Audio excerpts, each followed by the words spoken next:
Fortunes are made and lost, all in seconds. Sometimes, you're the one shooting.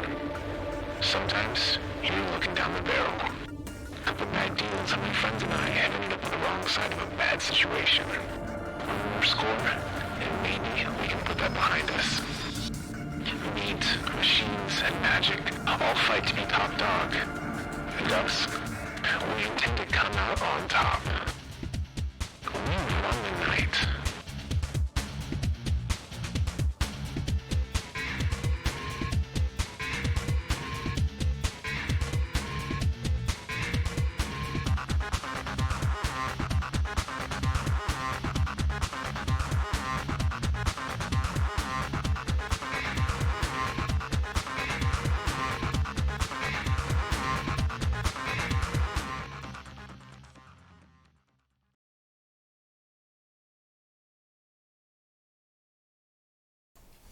Hello, we're here. We're playing the Shadowrun tonight, as we do on Thursdays. We've run the night. We got an episode ahead of us, to say the very least. So we're gonna go ahead and introduce characters and get the shenanigans on the road because balancing. So we're gonna go ahead and start with Dobrik first.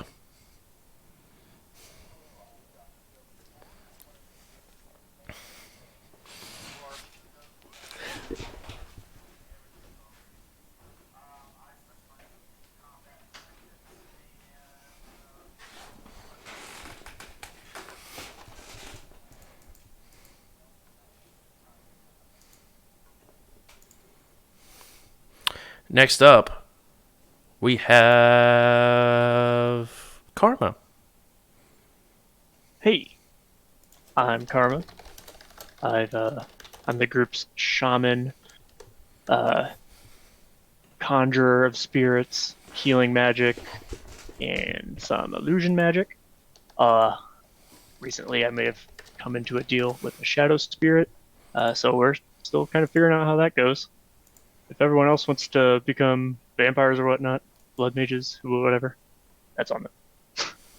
Hope they enjoy Allegedly. that. Allegedly.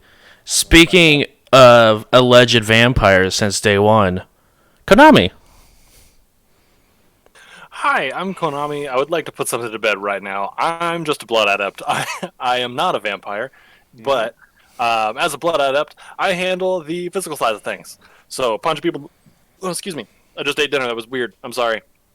Punching people in the face, being the muscle, being intimidating. Sometimes eating blood to get a little stronger, but that's neither here nor there. That doesn't make me a vampire because I can eat other food too. But yeah, my whole job here is to be the muscle. Yep. Press X for doubt. Right. That whole saying, as he had it, there's just an asterisk at the end of it. And it says, may become vampire at the bottom. Allegedly. Last but not least, alleged vampire number 2. Mine's more like less alleged, maybe vampire in the future. But definitely never eaten blood. Can confirm. He can. But I'm Mason. I'm the face. I shoot things when my voice doesn't work. And if my voice doesn't work, sometimes my sniff works. Not my sniff. They have to sniff me. It's a long story. But I smell delicious. Delicious. Can confirm. That's part of why I'm in the group. Probably. Even 3 days, 4 days now, unshowered in Canada, smells fantastic. I don't get it. I might smell good, but there is chafing. Lots All and right. lots of chafing. True. So, last episode, you guys were able to get into the power plant. And you guys were able to clear out the building, no thanks to the other runner team's help, as they were trying to do what they were sent here to do. But you guys were able to clear out, I think it was like 22 maybe 24 HRT. Thanks to a vampire and a HRT. HRT. Yes. As RT? As RT. Yes. HR Tech? I like HR Tech. Yeah, I like it. The reason why we say that is because it was actually not HRT, but people from As Technology in HRT uniform. But they did have the help of Sarge and a shadow spirit that the group has named Jim. As Karma was able to help manifest this deity into existence and began to drain karma from individuals inside, and karma even offered up a body to this individual to be able to drain further. It was not how I intended it. Right, sort of like the accidents, you know, you never intend for things to go badly. Had hot karma, and now we have bad karma. Right. What if we have hot bad karma? We're working on that. Right. That's season 3. But you guys were able to get everything taken care of. You guys did interrogate one of the HR Tech soldiers, and then did find out all the information that you guys were looking for. Sarge was like, hey, you guys were, very combat heavy, but, your human forms were slowing you down.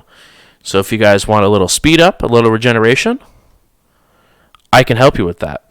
After some conversations had took place, Konami and Mason both decided, you know what? Let's also dabble into some stuff.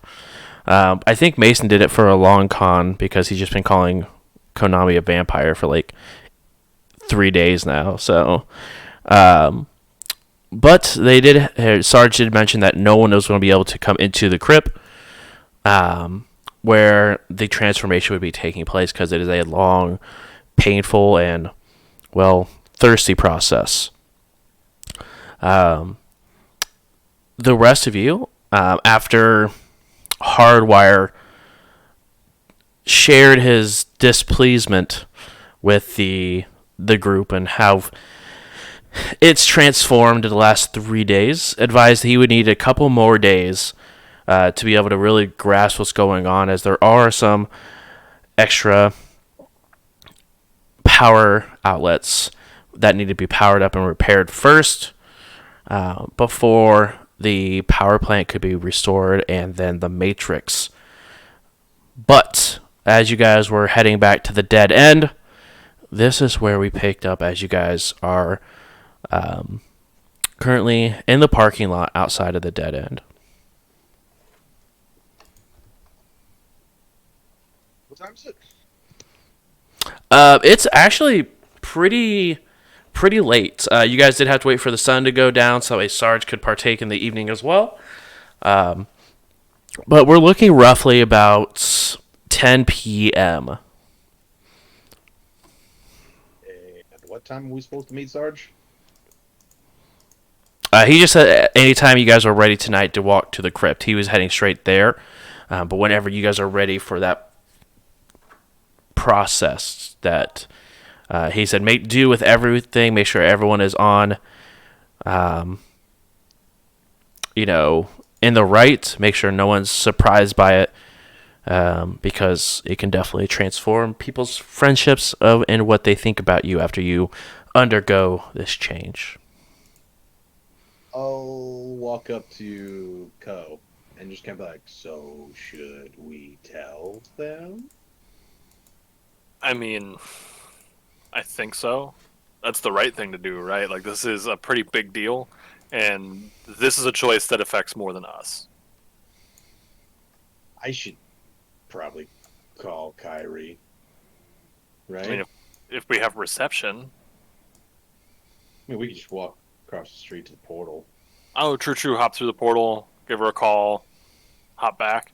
I would say do that. Like, it's what, 10 o'clock right now? Then 2 hours to say our piece to people, and then we go meet Sarge.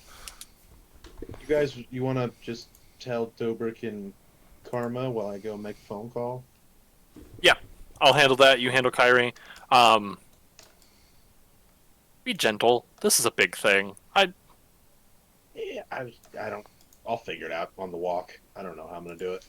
Upside, I don't know where y'all's relationship is at, but I mean, like, there's plenty of media out there that says vampires are hot. So I mean, like, use this to your advantage, maybe. Okay. I mean, you can look at it that way, but then what if she's like, "That's dangerous. I don't want to be near you. Peace out. Don't call me again." That's an option. I mean, that's an option, but I mean, like, that's also kind of the rest of our lives from here on out. True. Fuck it. All right. Here we go. 1, 2, 3. High five. And I'm gonna go find Dobrik and Karma. All right. I'm gonna obviously load up, and I'm not going there unarmed, and then I'm gonna walk over to the. To the where? To the portal. Yeah, to the portal. You do know once you get on inside the portal, it is probably about an hour drive to your place. Oh, okay, cool. So you go ahead and head that way. It is a little eerie, and you are having to make sure that you are keeping an eye out, as you guys do hear the gunfire in the background, as it almost becomes white noise to you guys at this point, because every night in Toronto is full with gunfire, yelling, screaming, ablaze. But Konami, you see Dobrik and Karma beginning to walk into the dead end, excuse me.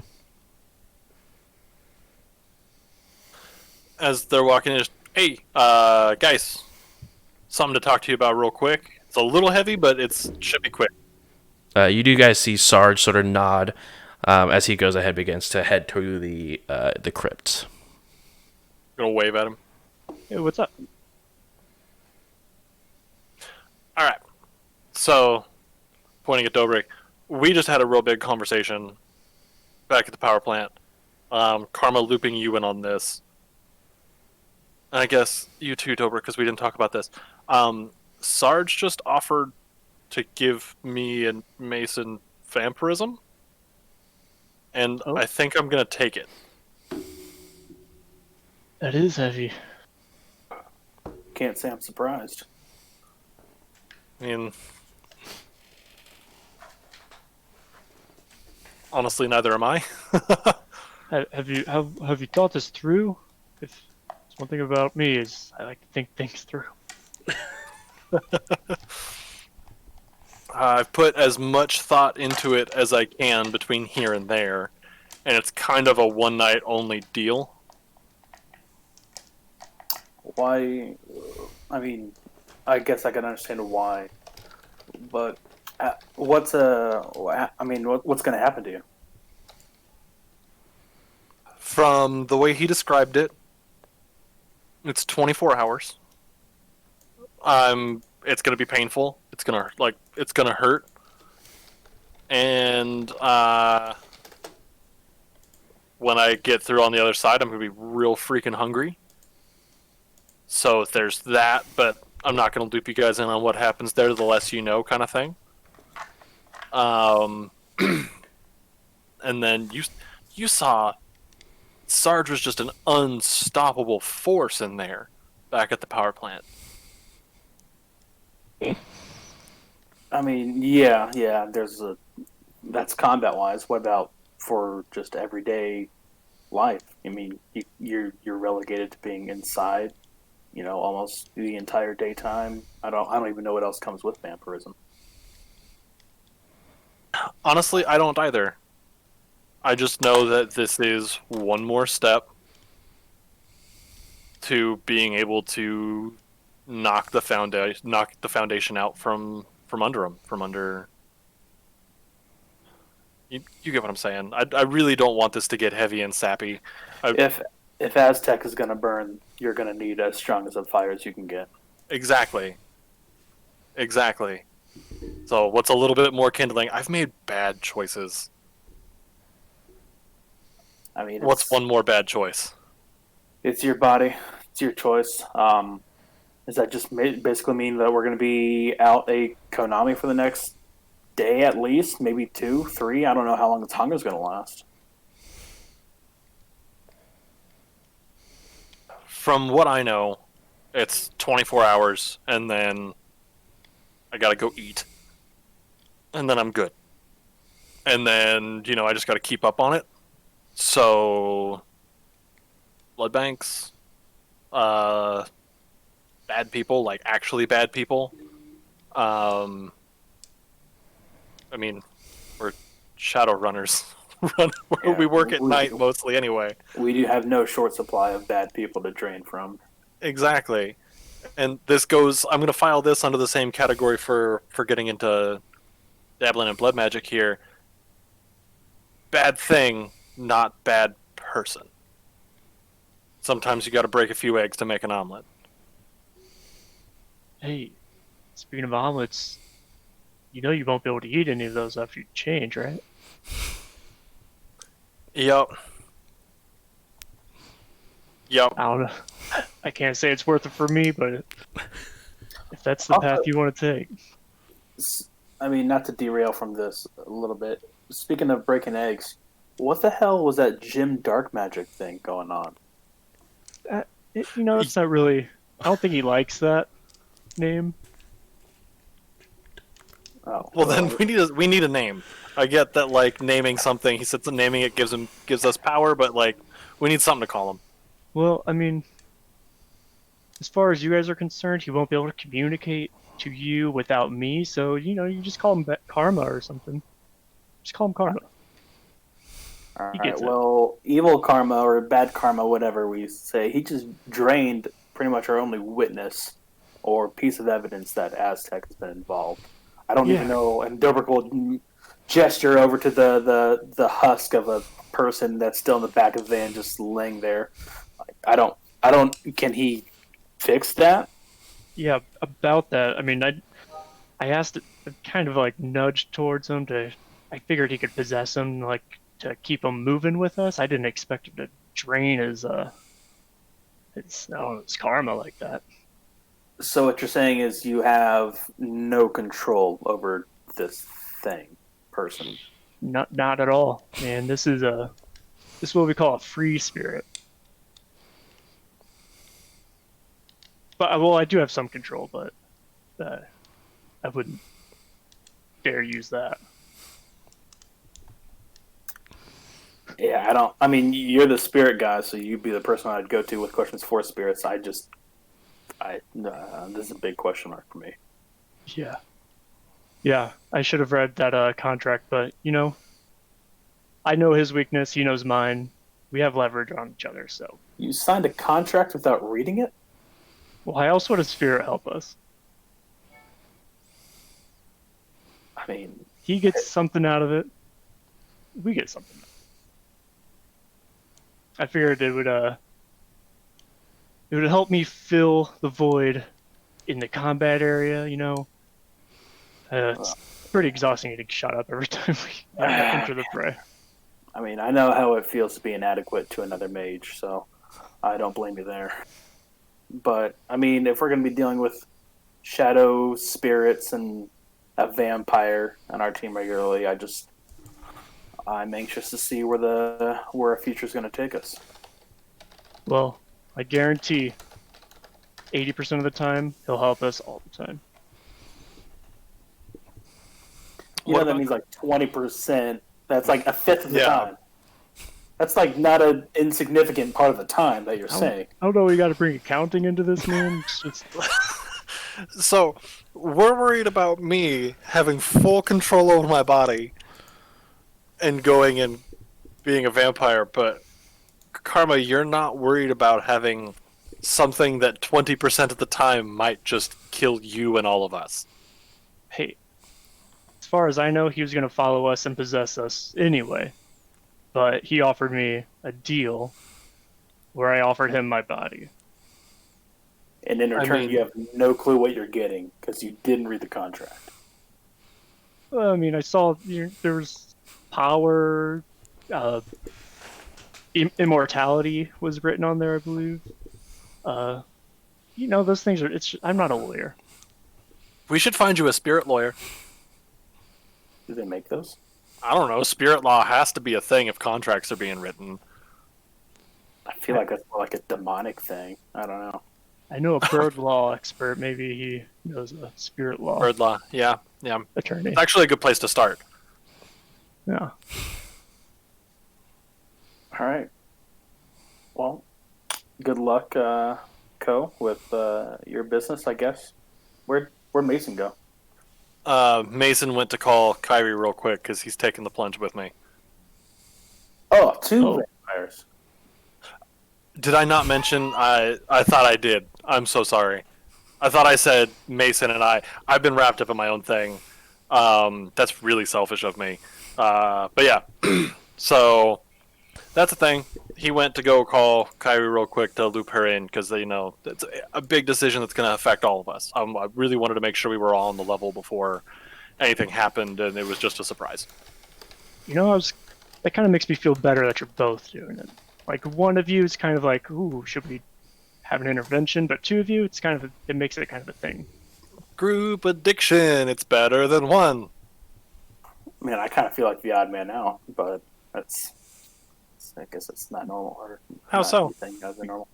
I mean, death, vampire ghoul stuff, another vampire ghoul stuff, shadow spirit stuff.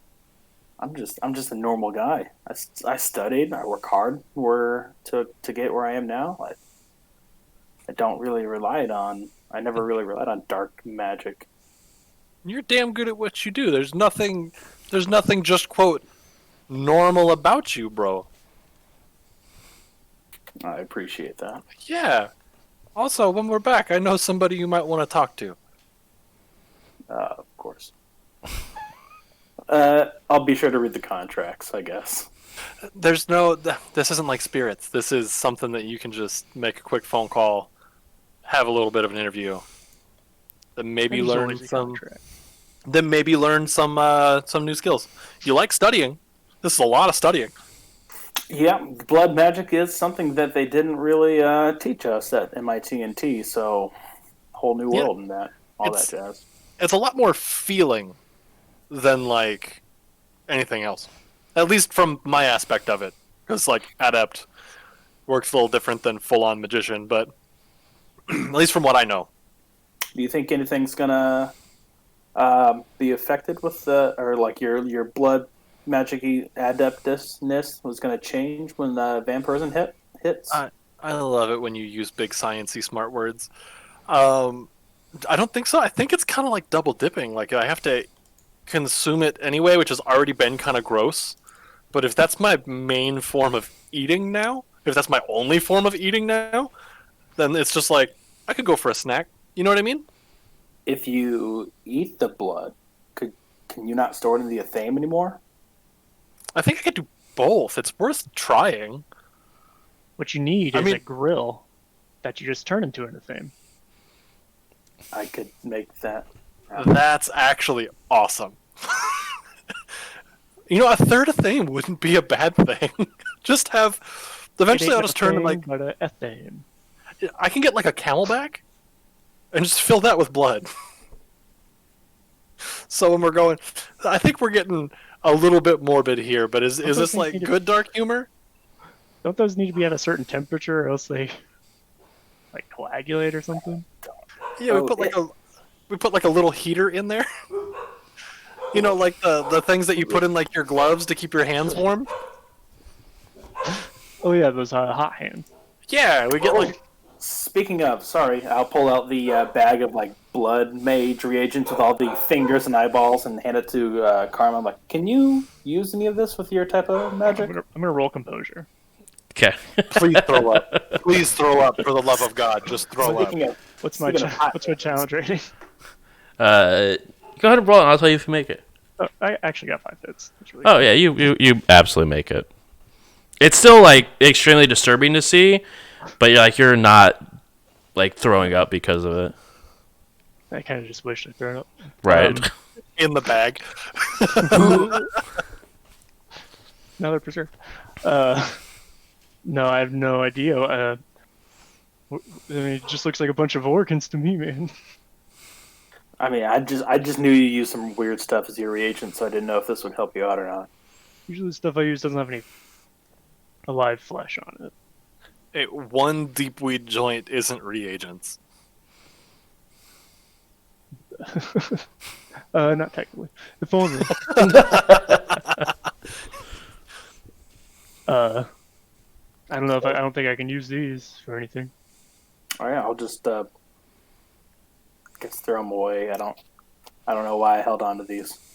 I don't know if anyone would buy them from us or. Guess you want to be a blood mage deep down. I mean, I guess I could bring them back to Seattle and give them to Konami's friend.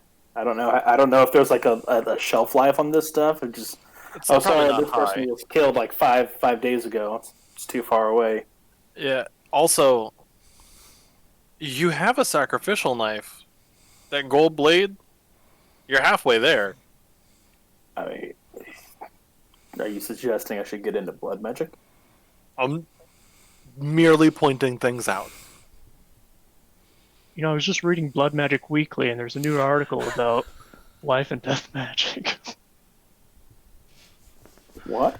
Are you talking about the new Street Word book that just came out not too long ago? Oh, Are you talking about Street Weird, the new book from Catalyst Games that has all kinds of new blood magic powers? 2 different schools of blood magic. What? New Hey. added powers. What? New Someday, creative someday, spell someday. systems. What? Product placement. Absolutely. check it out.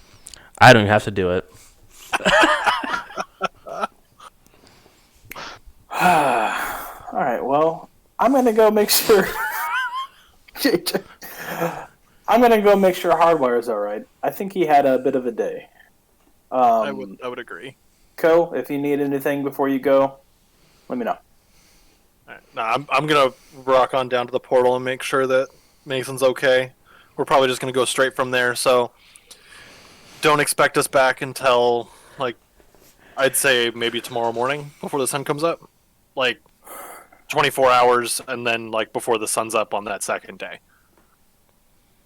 I'll give you 48 just to be safe. If I don't see you before then, I'll come knocking.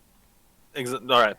Just be real careful because I heard that we're supposed to be real hungry right when we wake up. So I'd hate the last thing I want is for anybody like any of us to actually get hurt in the process. You know what I mean? I'd hate to eat you. I mean TLDR on that exactly. Just imagine him like sitting in the van and he's like, and he's dead to me. Right. And he's gone. I'm gonna go with Dobrik. Okay. I'll So rock on down to the portal. you guys head inside. As the 2 of you begin to head to the portal, not an issue as you guys come across the magic beam. And you go to the back and head through the portal as you're zapped across UCAS and inside a dark room that you are beginning to become very familiar with. Look at my phone and just be like, what time is it here? It is 7 p.m. Oh, they shouldn't be asleep. We should be fine. I'm just gonna kind of like peek out. I'm just gonna be like, hello. You see Mr. Bean just sort of sitting back in some shorts and a t-shirt, watching some TV. Hello, Captain Bean, right? Yes. Hi. Well, this will be real quick. Is there like a alleyway or somewhere that I can talk on the phone privately? It's kind of a serious matter. How illegal is it? It's just a phone. I'm just calling, a friend back at home. It's just making life changes. I'm not like doing a drug deal or nothing. I mean, if it's a secret conversation, I guess in that room might be the safest place for you. Okay. Are you gonna hear me? Not again. It's not illegal. It's just kind of private. You know what I mean? Like. I've seen worse. Go ahead. Okay. Just gonna step into the room. Did I leave ahead of Co? Yeah, because you didn't say you were stopping. You're just heading to the portal.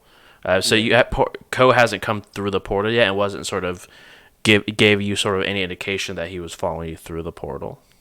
Okay, then I'm just gonna assume he's not coming. Yeah. Okay, I'll step into the room and I'll call her, and I swear to God, if she does not pick up. It's not really a voicemail to leave somebody. It's just one of those times where you called like 6 times, they answer like, "What? What is the matter?" They're like, "This is not the tone I wanted to start with." Right. They do pick up. Oh, okay. Hey, what's up? Sorry, I was doing a business deal. Can you tell them that you're gonna need a minute? Because I have kind of a serious thing I need to talk to you about. Oh no, you go ahead. I just got off the phone with them. Okay. Have you ever met a vampire before? No. What is your thoughts on vampires? Hold on.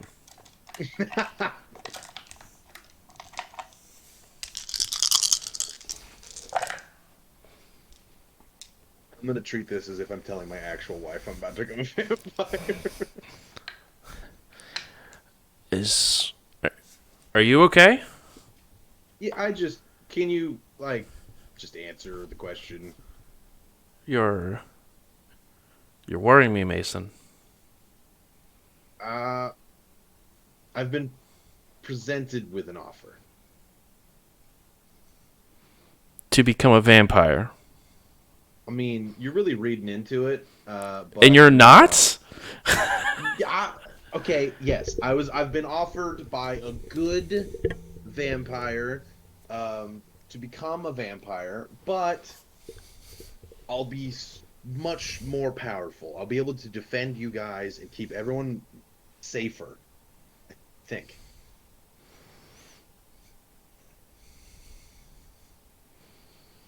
But what does that mean for us?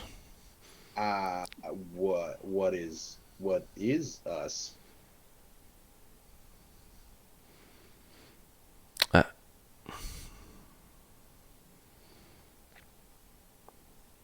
You don't feel it?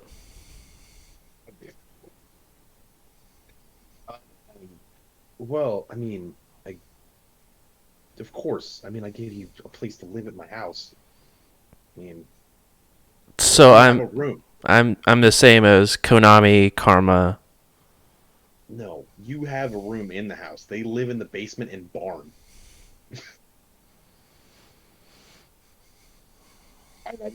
Do you think we?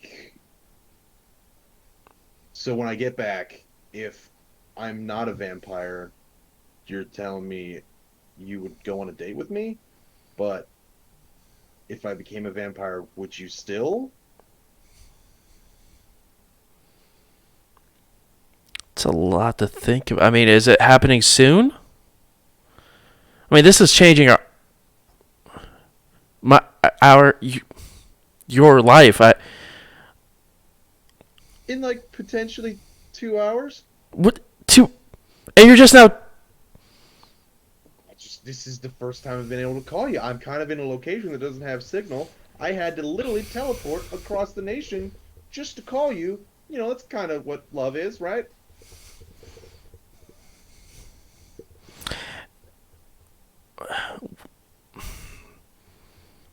I don't think I have to say it, and I don't think you do either. Because we're both in the business where that can get someone killed. But it's a disease. It's what it is. And with that disease, there will be one day where I won't be around anymore and you will be. And if that's something you can live with, then go ahead. It's a bridge for future Mason's problems. It's a cross. I forgot I used a bridge analogy, and then I had to catch back up. Sounds like a bridge for future Mason problems. Well, I'll talk to you soon with what happened. If I do decide to become a vampire and you can't be around, I understand. But I hope you stay. If I do it. I'm probably going to do it.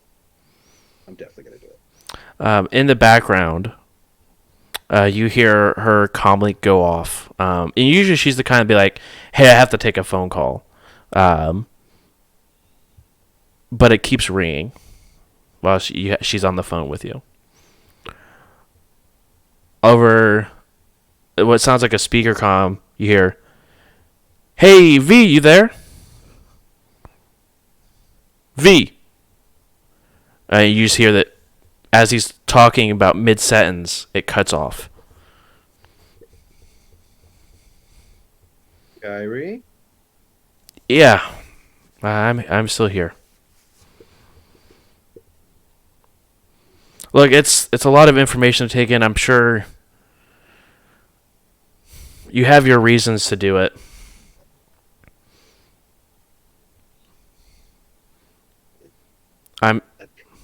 I'm not sure.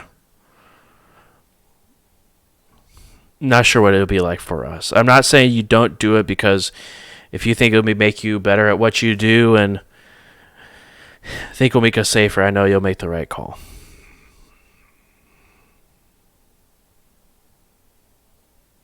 I don't really know what to say at this point.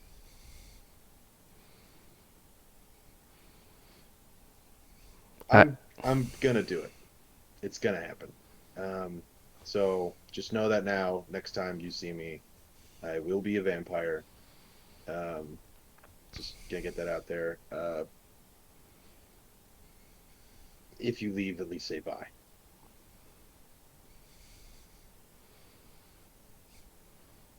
Or bye. I love you and goodbye. Got what? I'm like, I would. And I'm like, as she, yeah, like hang up, like as I hear, it, like, wait, no, oh fuck. At this point, as you're looking at your phone, sort of dumbfounded, you hear the portal behind you as Konami steps through. Konami did not give me any confirmation, so I'm gonna pretend like this could be a bad guy. What the fuck?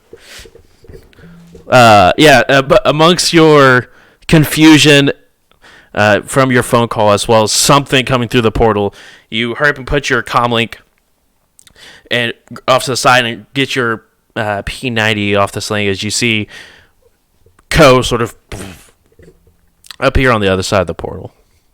Oh, hey man.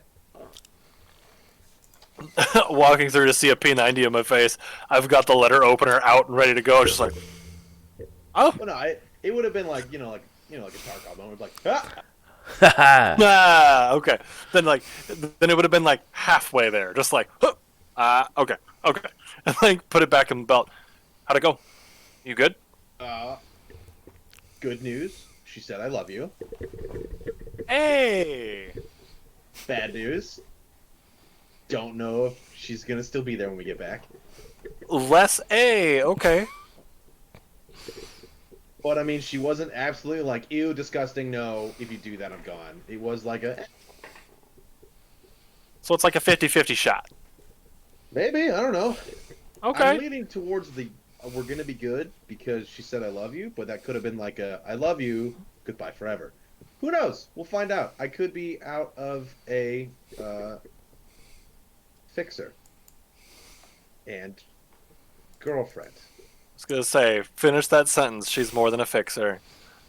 If anything, you're a fixer-upper. Look at you, that damn trench coat. This is rough. Yeah, it's okay. It's okay. Mason, She roll a memory check for me. What is my memory? It's a 6. I don't know what math that is, but I'm gonna take it. Phone, can you please? 1, 2, 3, 4, 5, 6. That's 5. Oh, 3 hits, no ones. 3 hits. With 3 hits on your memory check, something clicks as you mention she's a fixer, and sort of that slight conversation. You remember that the runner group that you guys were working with was hired by someone named V. Wow. And also over the comm you heard someone call Kyrie V. So, for Josh, Mhm. for JJ, Mm-hmm. could you give it to me? It happened. We're It gonna spoon feed seems. It seems You like got the it. other runner group was hired by Kyrie. Okay. I'm gonna convey that to Ko. Ko? Interesting. Wait. What does that mean? If that's true. That maybe she's trying to get us some help so you can get home faster. Because she misses you and she wants you to be safe. Because at the end of the day, emotions are emotions. Why wouldn't she just tell me that she sent somebody else? Have either of you healthily communicated your feelings at all in this relationship? Why does this surprise you now? It's a solid point. I've known the bitch for like fucking 15 years. I mean, that's my first thought on it, is that she wants to make sure you're safe and that you get home sooner than later. And they weren't hostile towards us at all. We don't know if it was them. No, I'm saying like the ones that we walked up to at the power plant, the ones that like ditched us, weren't hostile towards us at all. But they would have known us. If she's Maybe. hiring people to be like, I need to go protect this man that I'm in love with, who's, kind of dumb. And then the other guys that are with him, they would have been like, you're the dumb guy. We're here for you. Unless, another layer of protection here, she's just hiring them out to help get the power back on, because if the power comes back on, you go home. I mean, I guess, but it does seem a little sus. I mean, a little bit, but like, again, we were cool with them. They didn't shoot on sight. I know plenty of runners from my, like, I just know plenty of runners that, like, on-site people all the time. What? No. You don't just kill runners on sight, then you get blackballed as a runner. And then runners Exactly. grab you. But I mean, like, you've never gone, like, corporate with this, have you?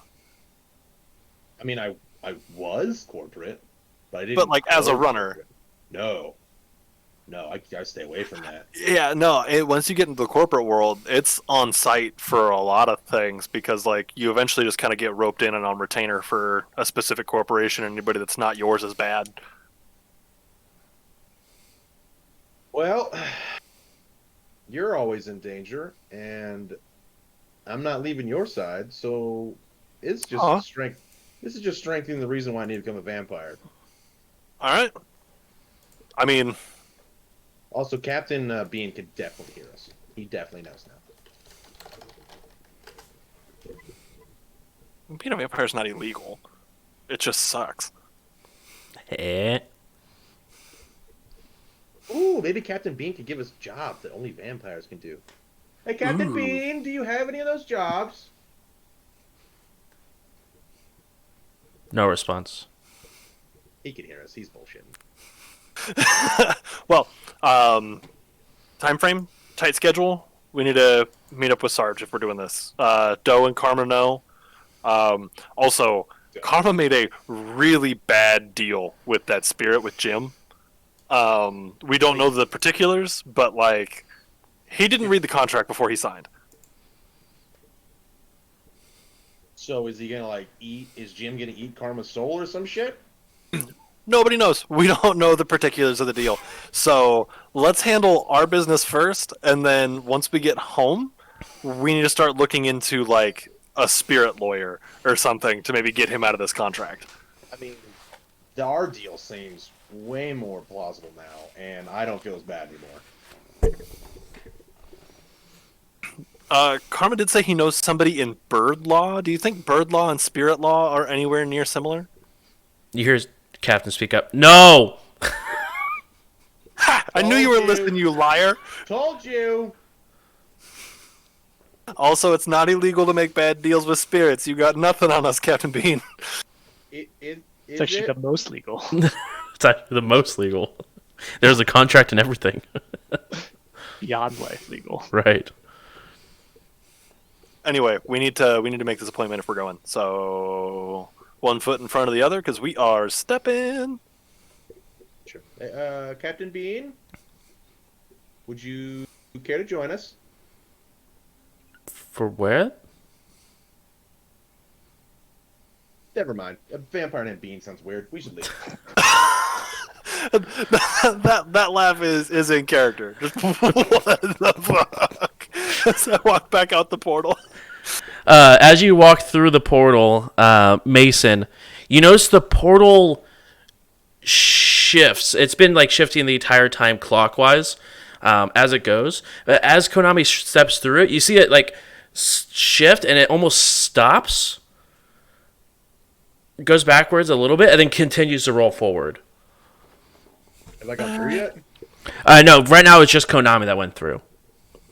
I don't I'm like just that. gonna peek out like, yo, Captain Bean, does this thing normally move? I don't know how that works. Where's your wife? I think she's out at the store. You should go check on her. I'm gonna go through the portal, but that's not normal, and this thing's connected to her. You should go check on your wife. Do you know how magic works to know that's normal? I've seen enough bullshit magic to know that's not supposed to happen. I don't think portals are supposed to exist in general, but I understand and appreciate you. I mean, what's it gonna hurt? Just call your wife. I'm just gonna step in the portal. All right, as you step through the portal, every time you step through the portal, it's been almost instantaneous. You just almost like walking through a doorway, and you step on the other side. Both of you sort of step through, and you land on firm ground, even though it looks like there's just a void underneath of you. When you step in and look around, you can see the other edge of the portal, and you feel like you're walking forward, or at least floating forward towards it. But when you look around, you see almost like different little biomes that are off on their own. You see as what looks like a desert off in the distance, with a group of soldiers walking over the top of it. And then it sort of begins to fade away and disappear. Off on the left side, you sort of see a similar one, but it's deep forest. And it sort of disappears again. But you see almost the same group of individuals that are walking through different sort of biomes that are on this portal. And then you snap to the other side. What? Did you fuck was just that? see? Okay. I thought maybe Karma slipped me something. No, before I got in the portal, it like did this weird like twist shift. It was wrong. It was weird. And then that. I told Bean to call his wife. I hope she's okay. Yeah, I really hope so too. They're nice people. We should take them out for dinner one time. We could really. We should. We should. Well. At night. We I mean, it's dinner, so it's at night. We should watch them eat. Yeah, just like take them out, let them eat. We'll hang out. Okay. Saying watch them eat makes it sound creepy and stalkerish. Like we're gonna be outside the window, like, oh yeah, eat that prime rib. Would Like, you rather watch them eat or have them see us eat? oh no! They don't need to see that. That's gonna be gross and violent. Yeah, this is a change. We should leave. Yeah. All right. So I'm just gonna head off towards the crypt. All right. As all this is going on, Karma and Dobrik, you guys can see the the group of 3 trolls you guys left on the roof as that still younger troll is pretending to gun down the infinite amount of whatever is rushing the dead end. Obviously all imaginary, but on the inside you do see the family. Part of them are resting. The others are definitely like huddled up and just sort of kicking around with their feet in the air. Drake is one of the people that is laying down and resting. But you see the bartender and Krampus sort of sitting at the bar, having a slight conversation. But every so often they'll look over at the family of trolls and look back and continue their conversation. Demeanor seems to be serious in nature. But you guys see Hardwire sort of with his dick out in front of him and just sort of like his hands rubbing his temples, looking down at his cyber deck. First thing I want to do is just scan the room astrally. Mm-hmm. Just see what's going on. See if that's spirits around. Sure. I got 0 hits. 0 hits. I mean, as you see, really, astrally, you see, all of their auras. You do see the magical signature of Krampus, as well as of Jake, or not Jake, excuse me, Drake. But other than that, everyone seems to be there. There doesn't seem to be any sort of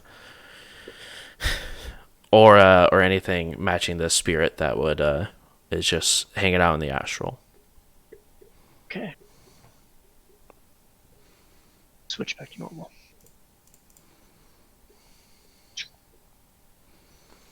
How long has it been since we left the power plant? It's about an hour and a half drive from the power plant to the dead end. Okay. I just wanted to see if I could re-roll some stun. While I'm doing that, I will walk up to... I'll let Hardwire chill for a bit. I actually want to walk up to Krampus and the bartender. As you walk up to the bartender, you see the bartender just sort of tap on the table lightly, and both begin to just sort of laugh about something as you walk up. Did I see this at all? Roll perception. I'll go ahead and give you a -2 as you're sort of transitioning from astral to physical perception when this is happening. 0 hits. 0 hits? You don't notice it. Okay. Hey, Krampus, Jim, how have things been here? The bartender, who's Jim? Sorry, I've got shot a lot today. I'm bad with names. What was your name again? I'm sorry. You see that he sort of looks like he's thinking for a second, and then looks back at you. You've never asked me for my name. Yeah, that might be why my head just filled in the blanks. We've just been calling people and things Jim recently, so. Yeah. Does Jim work, or would you rather No, else? it's Beck. Jane? Oh, Beck. Gotcha. Beck. Well, Becky Krampus. Not a lot of success with the power plant. Well, you've got power here because we're awesome, but Toronto is still dark. How have things been here at the dead end? Quiet. Well, quiet is a rough term, as you can hear, distant gunfire and everything else going off. But at least for here, nothing out of the ordinary for the last couple of days, at least. That's good. Then I'll look towards Krampus. Have you visited either physically or especially that the zoo recently? No, I was actually going to project and head that way here. In just a little bit, just finishing up some tea as he holds up a small glass of tea that he's been sipping on. But I'll once I get back, I'll make sure to let you know what I find over there. You guys said I mean, we bug spirits. Yeah. At least energy. I'm fragging bugs. I mean, we're gonna try to get the power back on and working as far as I know. But I mean, if we accomplish that spirit and then Ares or HRT or whoever finds out about these bug spirits, will it even be worth it?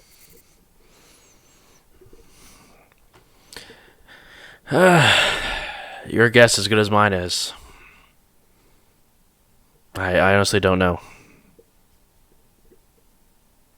All right.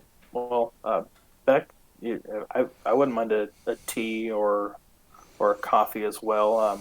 I'll probably watch over Krampus if that's not too weird, just to make sure everything is okay. And if you don't come back to your body, then we'll do some investigating. But I just want to look over you.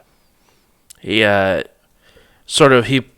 hands have been wrapped around the hot tea.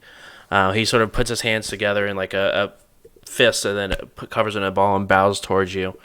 It'd be a great honor, and I sincerely appreciate it. It's leaving your body spiritually can be worrisome when you have no way to protect it while you're gone. So I appreciate it. Anytime. He sort of taps the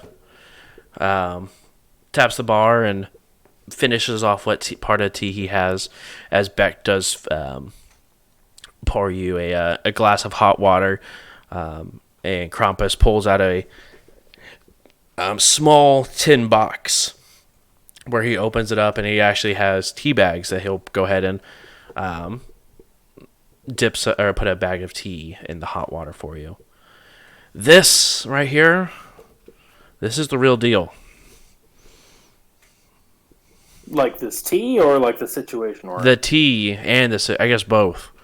But this tea, it was a gift from my great-grandfather. He got this tea over in Taiwan back in 2018, I think. Some old tea, but hits the spot. Okay, I thank you very much for sharing this with me. But I do have to ask for religious reasons. Religious reasons. Is this strictly tea, or is there like something special about this? It's only special that it's real. Actual tea leaves. I can see how that is special in the current world we live in. But yes, no, it's no drugs, no alcohol, just tea. Oh, thank you. Well, and he sort of just taps his hands and guess I'm gonna go lay down, as he goes and lays down on one of the large tables, and you see his hands sort of go limp, as you would assume that he has left his body. I'm gonna take the cup of tea, take a good sip of it, and then head over to Hardwire and kind of like nod Karma over. Gonna go over there and just say, "What's up, man?" Hey, I just figured we could check on Hardwire real quick. I know you're a lot better at connecting and talking to people than I am, so if he needs maybe like talk metaphorically talked down off the ledge. I figured you might be better at that than I am. Yeah, I was just thinking about that too. Maybe we shouldn't say anything. Him and Mason are a little bit tighter than myself and him. So, maybe you should hear it from Mason. Oh, about the vampire stuff? I was just talking about the situation in general. I didn't even think about that. About the vampire stuff, yeah, man. I mean, he pretty much knows about the situation. The power needs on. What else is there to say? I was just talking about the power. Yeah, sure. We'll just leave that surprise for a later time, I guess. I wonder if he knows any good lawyers. I dabbled a little bit in tree law, but Tree I don't know law? if that's the same. Yeah, about neighboring properties, how far a tree can. Yeah. It's weird. I don't know. Very There might be a couple of druids that might be interested in that, but I don't think that's relevant. Yeah, I mean, druids just kind of go with the flow. Let's talk to Hardwire. No, I said let's not talk to Hardwire. Oh, sure. Well, let's not talk Hardwire about the thing. We can just say hi. The V stuff. Yeah. Let's talk about let's just go talk about the power plant. Yeah, sounds good. Yeah. All right, so you guys go ahead and awkwardly plop down on the other side of the booth from Hardwire as he's sort of rubbing his temples, and he looks up to you guys. Hey, man, do you like tea? Yeah, man. How's it going? Yes. I'll just place the cup of tea in front of him. This is the real deal. Our buddy Krampus, he's a street doc here in Toronto, and he said that this is a brewed from real tea leaves from Taiwan a few years back. So I figured you might need a little bit of a pick-me-up after today. He looks down at the tea, looks back up to you, Dobrik. Are you sure that's like thousands of Nuyen in that cup? I mean, I took a sip of it. In full disclosure, it's the real deal. So I just wanted to make sure that man, that's a lot. It is really good, but no, it's all you, man. You didn't offer any of that tea to me, man. He looks over and oh. It's Hardwire's now. If he wants to share, that's up to him. He will take a small sip of it and sort of slide it awkwardly across the table, as you guys do hear some footsteps come up behind you. Kamazats. You turn around and Krampus is standing next to you. Back so soon? Yeah, I didn't see anything over there. What do you mean by didn't see anything? Doesn't look like there's anything going on over there. Like they're gone completely, or they're still kind of I know the other sides they had a general haze for a little bit, but just nothing. Just gone. I don't even see any of the astral, any of the awoken creatures they had there. Oh man, that would make sense. Hey, Hardwire. Yeah. You were talking about the substations and stuff like that, and I know you said you'd need a little time to work on that. Do you know if there might be anything near the zoo that we would have to check out? I'd have to dig. I'm not exactly sure where the substations are. The power plant was a wreck. They didn't have any of the physical copies of blueprints on where the substations are, so I'd have to look and see where I can find them. But if you give me some time, I'll be able to maybe turn on this matrix real quick and see if I can dig around. But off the top of my head, I don't know. No. Okay. Yeah. Be careful with that. I know that other runner team had a few deckers there, so I don't know if Mason was able to get in touch with them to share some information, but that might be worth worth talking to him about once he comes back. Yeah, where is Mason and Konami? Oh, we went to talk to some vampire. I think they went to the Talk to- portal to Seattle. Wait, You know, the he vampires in call. Seattle? No, vampire went straight to the catacomb. Right, but Carmen just said they went to go talk to a vampire. But then you said Well- that they're in Seattle. Well, you know, the Kyrie situation and So Kyrie's a vampire? no one's a vampire. Yeah. No, Well, Sarge, yeah, wait, no. yet. What's going on? Can someone just be honest with me for a quick second? Well, so Sarge is a vampire. Yeah, Yeah. Right. and he's like good friends with Mason for some reason. And you know, it's nighttime, so they like to hang out in the night. And that's it. For the first time, you actually hear Krampus just let out a deep belly laugh. You guys got yourself in a pickle. A pickle. Jim?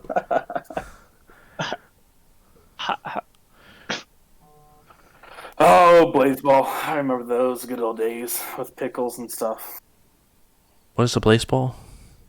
It's like there's like a leather oblong spheroid thing, and they hit it with a wooden bat and bases. You mean baseball? That still exists. They used What to did carve I- those out and make little bongs out of them. What? No, that's Blazebong. Oh yeah, Right. tomato. Krampus be like, where'd you get that tea? Oh, Dobrik gave it to Hardwire, and you know, we're just tasting it. It's really good. Yeah, I mean, you said it was special, so I figured might as well share the wealth, you know? Yes. Make sure you enjoy. It's special. Good old granddad. He sort of taps his jacket.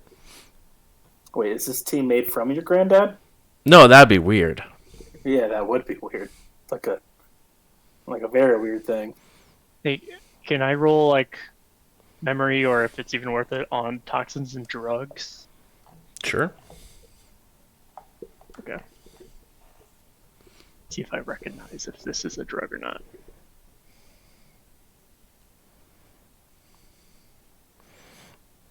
Are you gonna grab the tea bag and examine the tea bag, or are you just gonna look at the cup of tea? Look at it and sniff it. I don't think I'll do anything too obvious as to pull out the tea bag. Sure. I got 2 hits. 2 hits. Not from what you could tell. I mean, if it doesn't have any aroma, it definitely smells a little earthy. But I mean, it's at this point extremely old tea, so it probably just is the natural aroma of tea. I don't know if you've even smelled actual real tea before, but I mean, maybe you're old enough to have been around for it. Sure. Yeah. Potpourri form Right. mostly.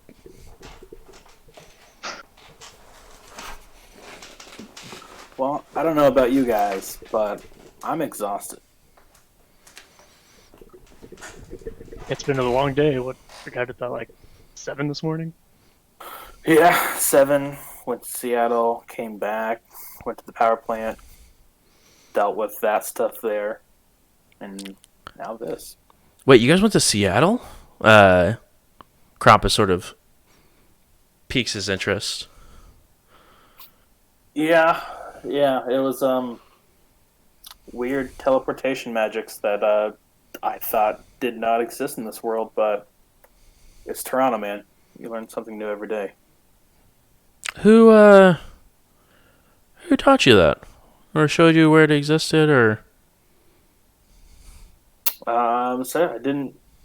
No one taught me anything. If I could learn it, I would. But No, I guess there's a magic shop nearby that we are paying for authorized use to use. Are you interested in going to Seattle? I'd be interested to have a conversation with the person who created the portal. Oh yeah, you and me both, buddy. That's on my list. But Do you know who they are? I assume the magic owner, Penelope Bean. Penelope. Have you? I mean, she's got a shop just down the street. You live here. Have you? I mean, have you dealt with her before? Yeah, I've gotten a couple reagents from her once in a while. I just didn't know what she knows. Can I roll judge intentions? Yeah, 100%. 100.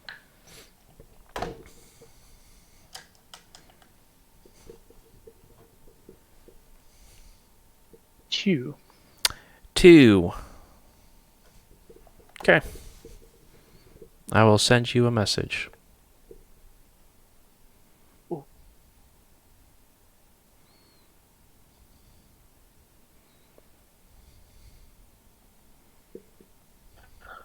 But yeah.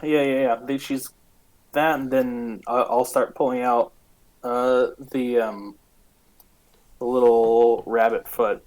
She also makes like magic nickety necks too, like not foci or alchemical preparations, like permanent stuff too. So it's definitely a different type of magic that I'm interested in as well. So, Like artifacts.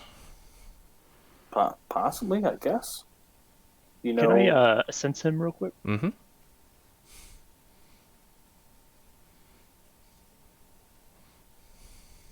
He's super evil, and I don't trust him, but I totally trust him. I think I'll use edge. Okay. Also, as a reminder, it's a new session. Everyone, your edge is topped out. Use 2 edge. Okay. We're gonna turn a 4 into a 5 Okay. for 4 hits. 4 hits.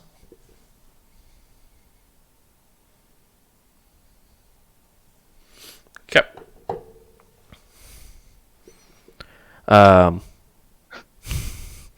You very interesting. Very interesting. I'll thank you. Thank you, Dobrik. You've been very helpful. I'll make sure to go. Is the store, I know it's been hit a couple maybe about a week ago. Do you know if the store is still open, or I haven't been over there in a while? After nope, destroyed, ransacked, nothing there. Well, I'd be very happy if you would mind maybe escorting me to have a conversation with her at some point. Hey, there's nothing there at all, man. Nothing there, nothing, no how. What? You were just saying that there was a portal there. Well, I didn't say nothing about a portal. I just said it teleported. But she wasn't around to do it, so there have to be a portal to teleport you there, right? She could have been there. I never said she wasn't. who's who? You know, it's a shop, it's a portal. Portals don't even exist. Dober, can I talk to you for a minute? You see Krampus like look extremely weird over at Karma and just sort of walk away and lay down back to the same spot where he was. I'll leave the tea with Hardwire. Or, well, I guess, yeah, Karma had a last, but yeah, I'll head off. I drag Dobrik over to the closest wall. Sure. Hey man, that's Jim. You know, the spirit. You know, maybe we shouldn't tell him too much.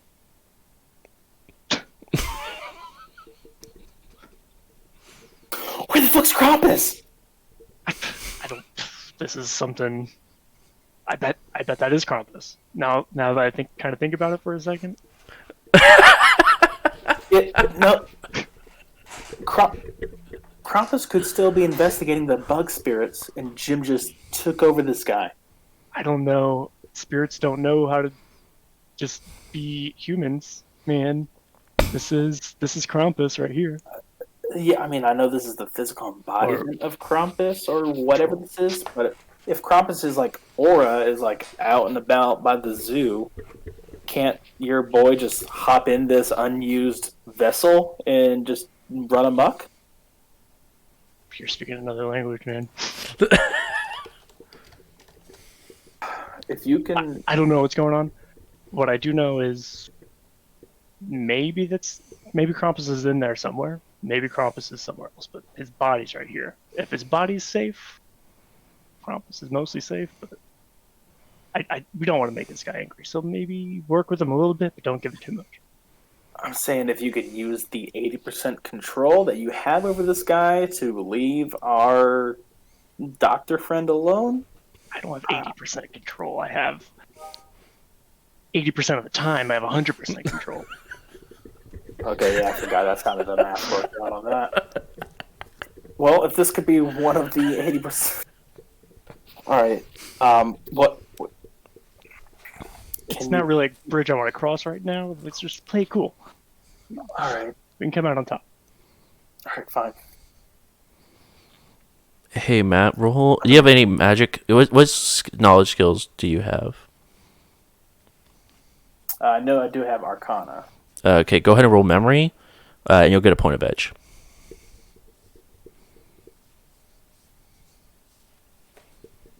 Memory, which is logic plus intuition. That's not bad. And a point of edge.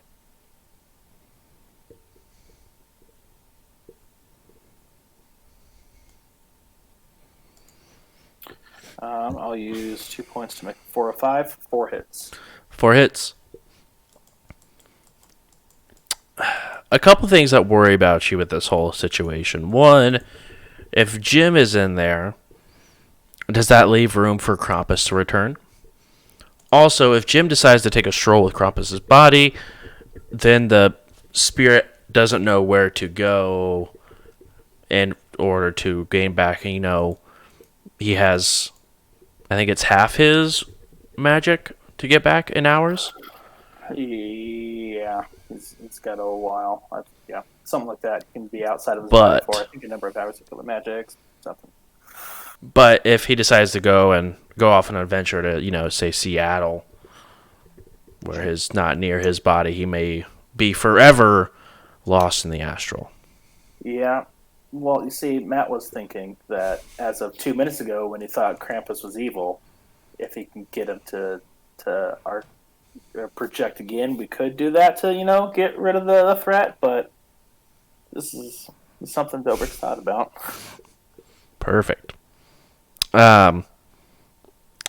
As this conversation is going, Mason and Konami are outside of the crypt, getting ready to walk in.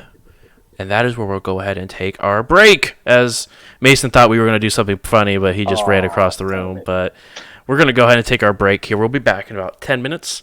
So go ahead and get a drink, get some food, and we'll be back to see what happens in this ritual. As some interesting stuff is beginning to happen. Yay, we'll see you guys soon. Oh boy. Bye.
Hey, hello, we're back. We were doing some things, I'm sorry, but we're here. Do not worry. Every little thing is going to be all right. I think. It's here. Maybe. I wasn't singing, I was speaking words. That's probably fair. So, where we left off, Mason and Konami were getting ready to head into, the crypt. So that is where we will pick up. You two are standing outside. It's chilly. It's not snowing, but there is fresh snow on the ground. It's hard to believe that maybe 24 hours ago there were zombies running around, spirits, shadows. But it almost seems peaceful as you're getting ready to walk down inside this crypt. Are you ready? I mean, hindsight's 20/20, I guess, but we won't know if this was a good choice until tomorrow. You do now realize you are stuck in my life forever. Literally forever. I mean, like, hey. I walk down the stairs. Well, All right, you guys begin to head down into the stairs, and you hear 2 gunshots ring out from the bottom of the stairs. to run at them. Yeah, sword out, ready to go. Okay. 90 charged. As you guys begin to rush down to the stairs, you guys see 2 bodies laying limp in the middle of the room, and Sarge standing there. We're supposed to eat those later, aren't we? Yep. Dinner is served. Literally just preparing dinner in the most fucked up way. I mean, it's kind of sweet. I'm going to assume these were bad people, and I'd like you to lie to me. I mean, everyone's a bad person. It's just depending on how bad they are, right? Look Mason straight in the eye and go, they were awful, terrible people. The worst on the planet. Sarge made a good choice in ending their lives. This is why you're my friend. Damn right. Roll perception. Both of us? I guess if you want to look at the bodies and get a closer look, we'll see what they look like, yeah. I swear to God, if they're trolls, I'm going to be so sad. I mean, you could tell absolutely that they're trolls just from the size. Oh, no. Oh, no, no, no, no, no. It's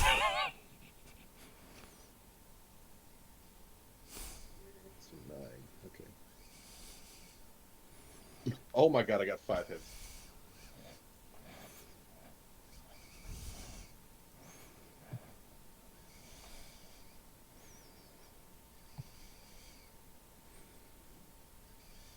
I got 4 hits. You guys do recognize these pair of trolls. It is the only sister of the troll family and one of her younger brothers. Trolls back at the bar? So these are kids? Oh, no. But I mean, they're large. Like, someone who hasn't seen what a troll looks like wouldn't know that these are children. I'm so conflicted. We will never speak of this again. I would say take this to we take this to the grave, but we're already in one. So I like this guy. He's got funny. I'm so uncomfortable. Tarch. Yeah.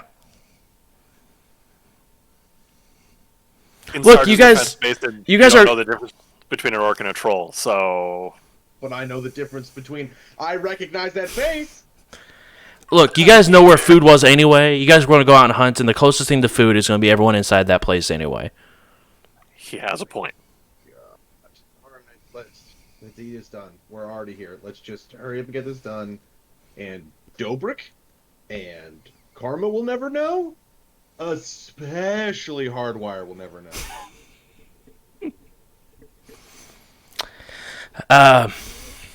We have to hide these things. Wait, do we just drink the blood, or are we gonna legit eat them? No, you don't eat them. You're not a monster. Right. Okay, well then we need to hide these things. Well, I mean, we're in a crypt. I mean, there's no better place to hide them than shut them in here, right? Let's just, please. What do we do next? Well,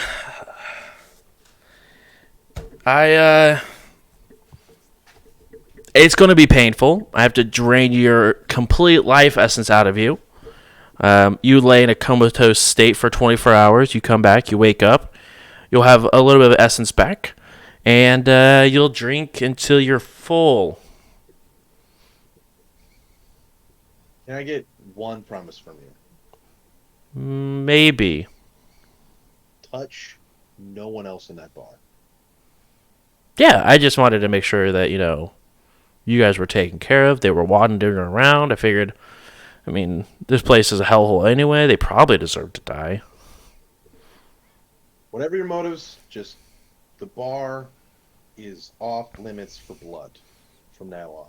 Can we agree? Yeah. It was always off limits. They weren't in the bar. That's fine. Okay. I had 100% trust for you. I'm not saying this out loud. Right. This is like, I had 100% trust. It's now like 80. Maybe 60. 80% of the time, you trust them 100% of the time. That sounds familiar. All right. Evil stuff. I feel weird, but other male, suck me. He looks at the both of you. Who's going first? You? Him? I'll point it. Yeah, all right. Bro, Shan, Bo. I got it. Dad. I'll go first. I was really hoping it'd be that way because I trust you more than I trust you with that blade. And I would have put the sword away by now. Well, I figured as much, but it's still a blade, and he's gonna be busy. Yeah, fair. Okay. So as you guys finish up with rock paper scissors, Sarge walks up to you, Konami, looks you straight in the eyes. It's your last chance. Speak now, or literally forever hold your peace.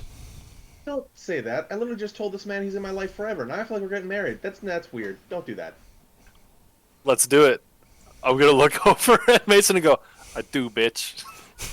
As he's instantly Sarge just takes a large chunk and just bites into your neck. And this is extremely painful. Mason now regrets not going first. And it's quite a horrific scene to watch because it's not like he just bites and it just is like being drained. It's like literally him biting and then almost like gnawing on Konami's neck as he's looking for different perches to withdraw from. It's definitely enough to make you roll a composure check for sure. So Blade, not Twilight. right, exactly. Go ahead and roll composure for me, by the way. Oh, okay. What is my composure? It's an 8. Hey, you're almost good at that.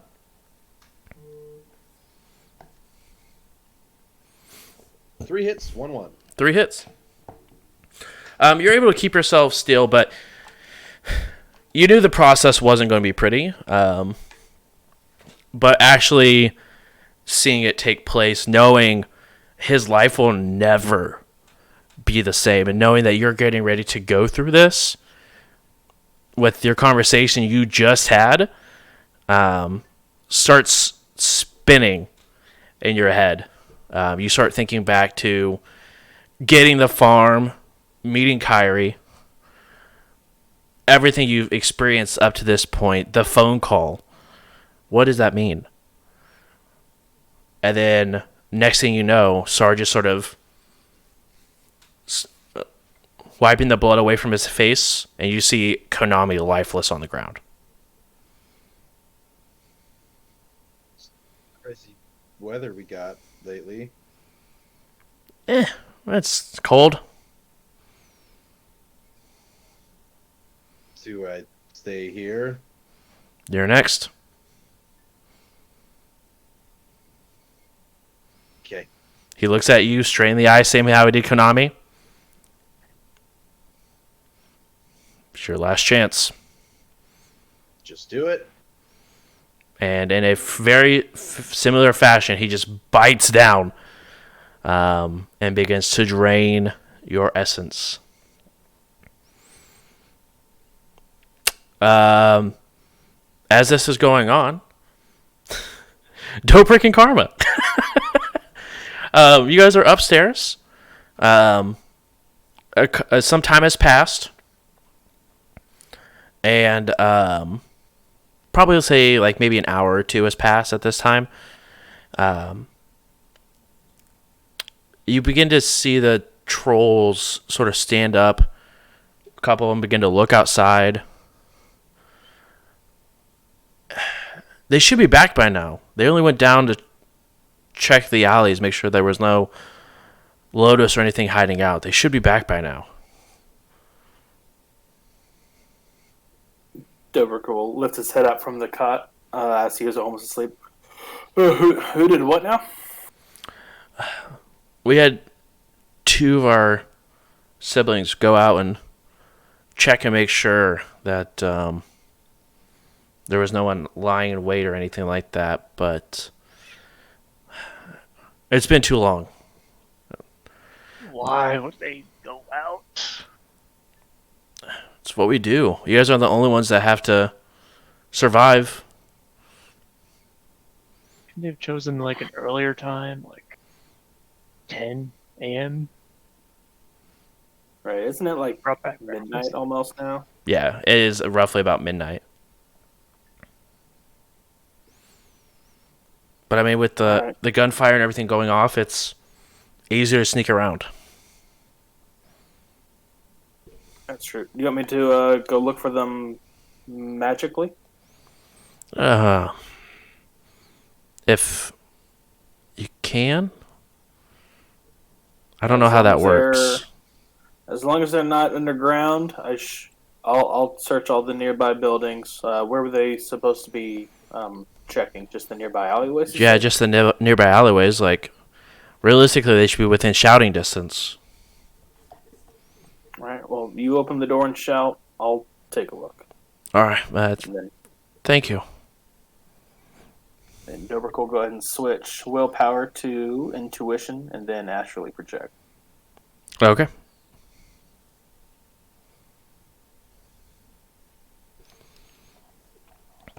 Karma, you begin to hear them yelling outside. 1 point is time. For them. Okay. While he's doing that, I'll go outside. Okay. You are outside. See what they're yelling at. Before I leave, is Jim still Krampus? He's currently laying down. As after he had that conversation with you guys and Karma was acting all weird, he went and laid down. Gotcha. Yeah, I'll still sense, or I'll make sure there's no aura of Krampus in the building, and then two, if there is an aura on that body, I'd like to sense it. Yeah, astral perception for me.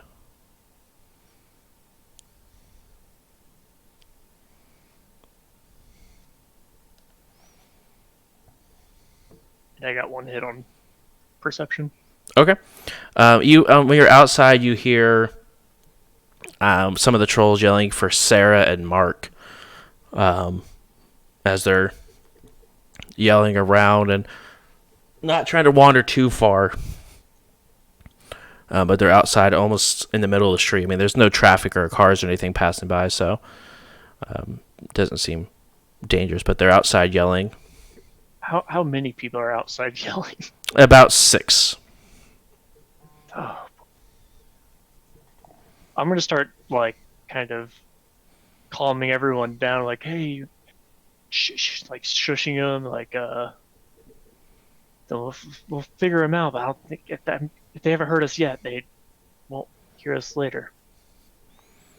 Then what? We should just let them be? They could be hurt somewhere.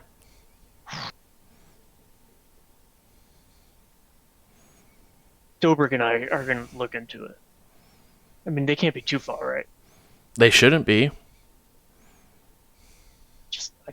We should just be quiet. Just let Dobrik and I take care of it. We'll find them. Roll influence.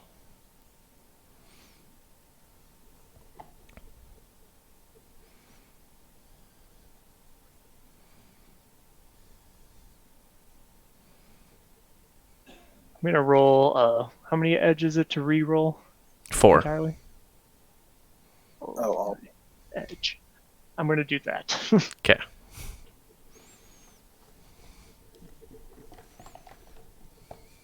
Three hits. 3 hits. They all definitely do not look happy about it, but they understand what you're saying and begin to not go inside, but huddle at the door and not continue yelling. If anyone else wants to help, search around, go your own way, but just be quiet. We don't know who's listening. Yeah. You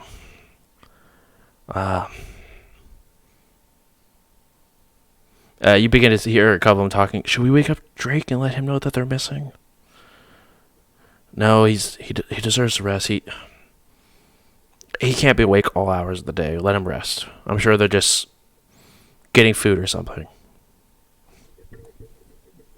Yeah, do we know which way they went?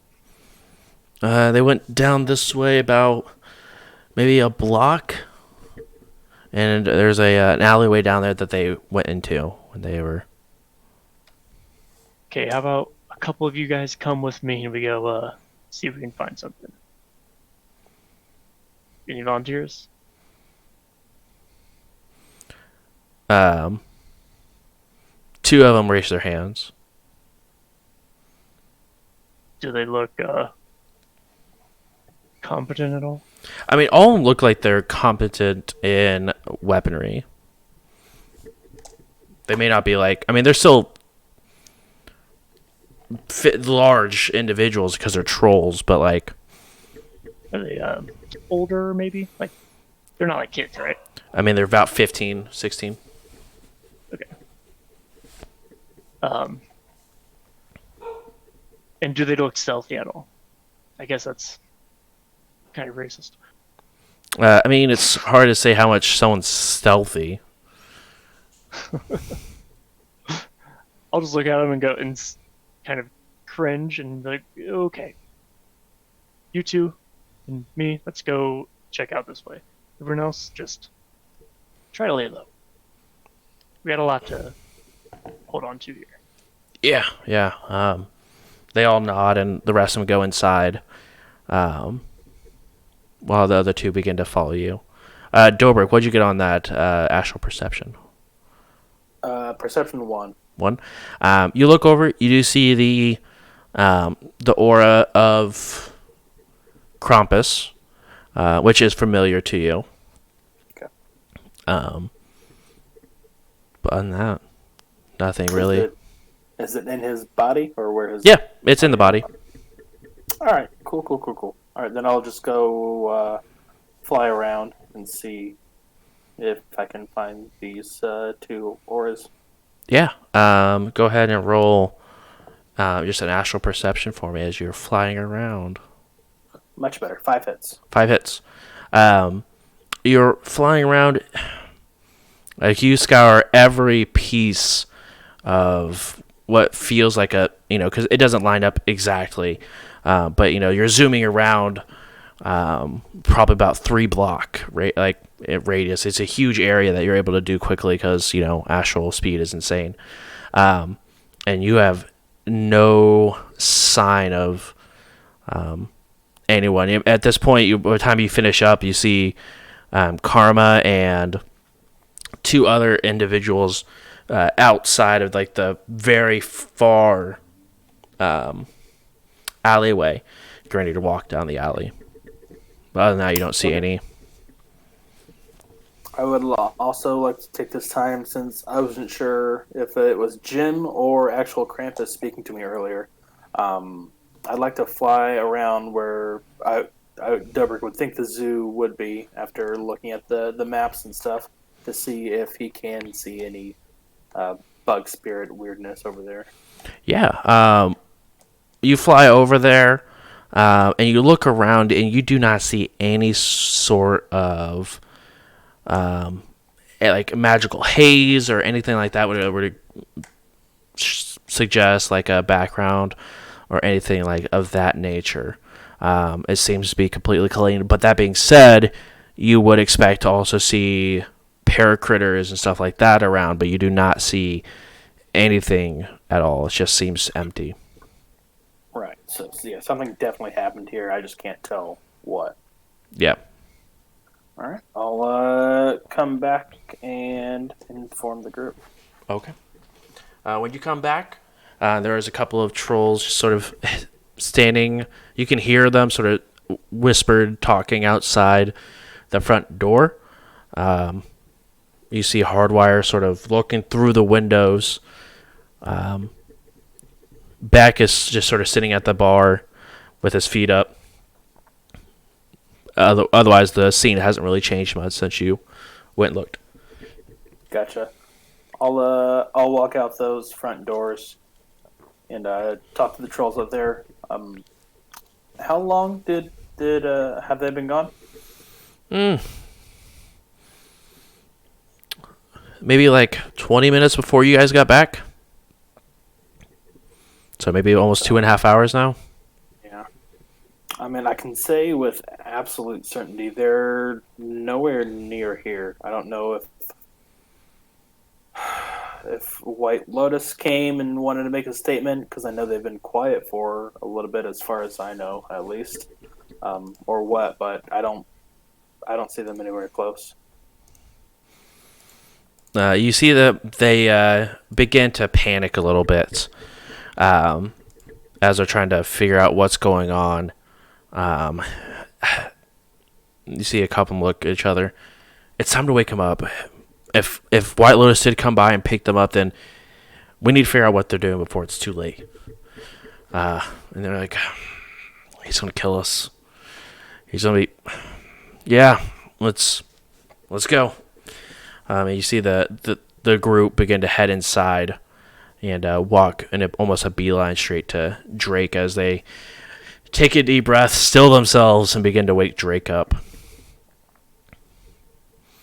Are you still outside, or did you follow them inside, Dobrik?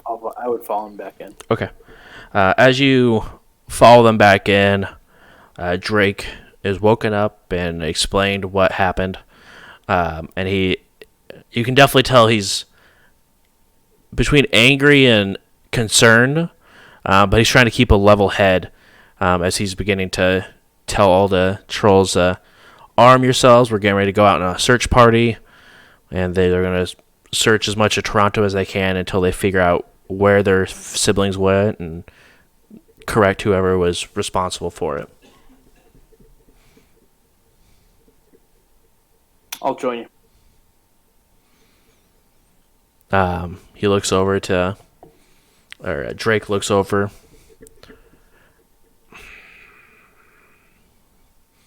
Look, I appreciate your help, but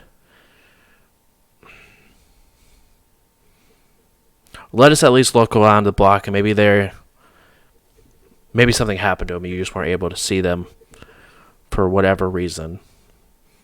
I'd rather be the one to find them. True. I mean, I did a pretty thorough search. If they were underground, that is maybe one place I can't really check. So basements, cellars, stuff like that. Basements or cellars. He reeks over to Beck. Hey, Beck, is there anywhere that goes underground around here? Do you have like a basement, cellar, anything? Dobrik will have a moment of realization. Beck will. I mean, we have a cellar, but I'm not sure exactly what's in the surrounding areas, or I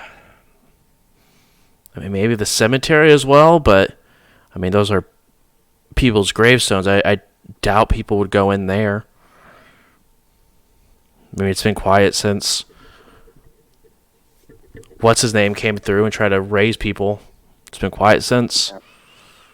I'll post up on the roof. If you guys need anything, just yell. Okay. And you can, as you go ahead and go onto the roof, the other 3 trolls that were up there, sort of mounting the watch, begin to climb back down and help expand the search party as they go ahead and begin to spread out in groups of 4 at this time. And one group of 4 heads to into the middle alley that's sort of diagonal from the dead end, and another one goes to the far right and goes down almost a block, and then heads into an alley down there.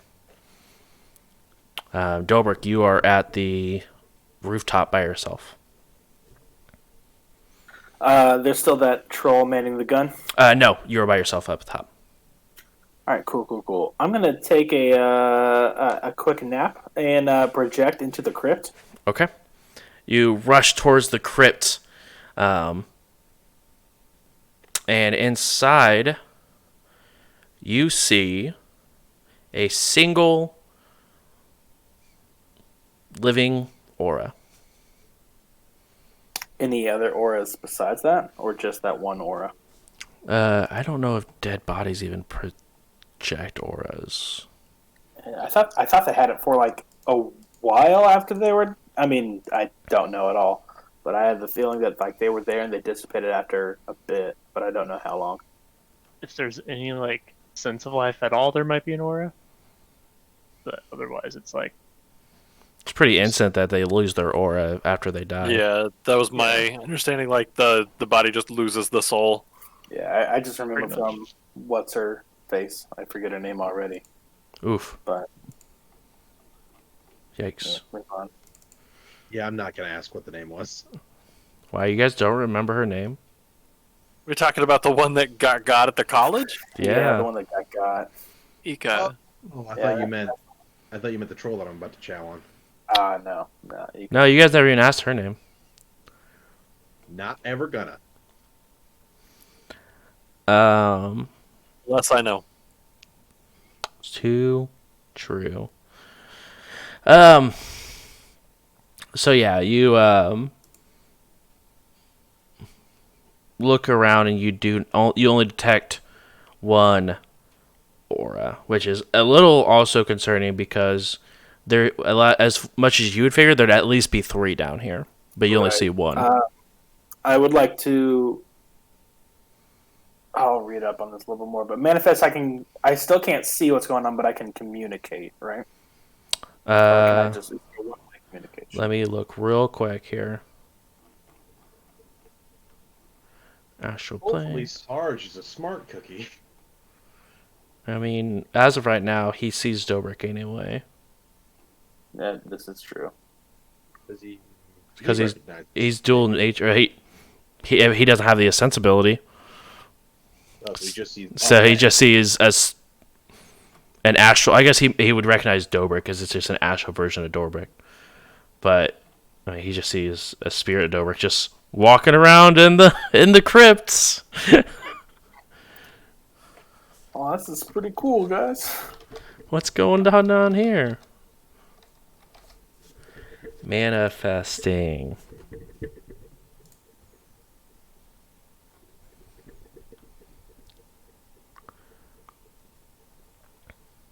Has no physical presence, meaning they cannot interact with the physical world. They are not captured on any recording equipment. You can also not cast spells that target solely at the physical plane. But you can communicate with the people in the vicinity as if you were there. So you can talk and hear and see everything, but you cannot physically touch or cast anything while you're in this you're more or less just a ghost. We sure he can Like when we were in see? the ship. Exactly. Also, you can be from Astral Curfew is real. It's 2 times your magic rating hours, so it's a lot longer than I thought it was. Already. Oh gosh. So it says I can communicate. But Yep. You said I can also see. Yep, you have no physical presence. You cannot interact with physical, but you can communicate with the people in the vicinity as if they were there. So I would understand that as you can see and hear and everything, just not because how do you know? You wouldn't be able to tell then if they were there, in my opinion. Right. Yeah. That's what. Oh, I was just thinking the aura. Like if I saw the magical aura, then I would know that someone is there, and I can talk to them physically. Yeah, as far as I can tell, yes, you can attempt to manifest your form. Albeit fade and faded fashion is a major action, making your manifestation vanish requires the same major action. Has no physical presence, meaning they can't interact. So I would say you can appear, you can see and hear, but you can't like touch anything. Gotcha. All right. Well, then I will manifest. Look around. You now look around and you see the 2 troll bodies that they're looking for, as well as Konami and Mason, all laying down in the middle of the room. Hey, Sarge. Everything going to plan? So far, so good. I'm just waiting for them to recuperate at this point. The little hiccup. The trolls here have noticed their brother and sister have gone missing. So they might be knocking on your door soon, and I would like to avoid that. I agree, and I think that if they come down here, that these 2, looking at Konami and Mason, may be hungrier for something that's warm. Agreed. Do you think you might be able to close the door on them? Maybe meet the trolls at the door if they do end up heading your way? I mean, yeah, I guess I can. I mean, I have to sit here and make sure that they're fine and they don't try to eat each other when they come back. Agreed. I'll tell you what. I'll keep a lookout for you. If they do start heading your way, I'll rush in there to let you know. Yeah, I mean, I can go and close the crypt door so that way it doesn't look tampered with. I mean, as far as anyone knows, I believe you're the only ones who know I'm down here. That is true. That might work.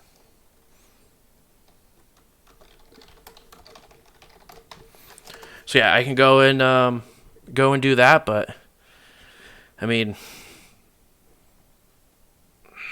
look, it's not pretty, it's not great, but I mean, Konami and Mason are going to be hungry, and that bar is the only place they know where it has warm food.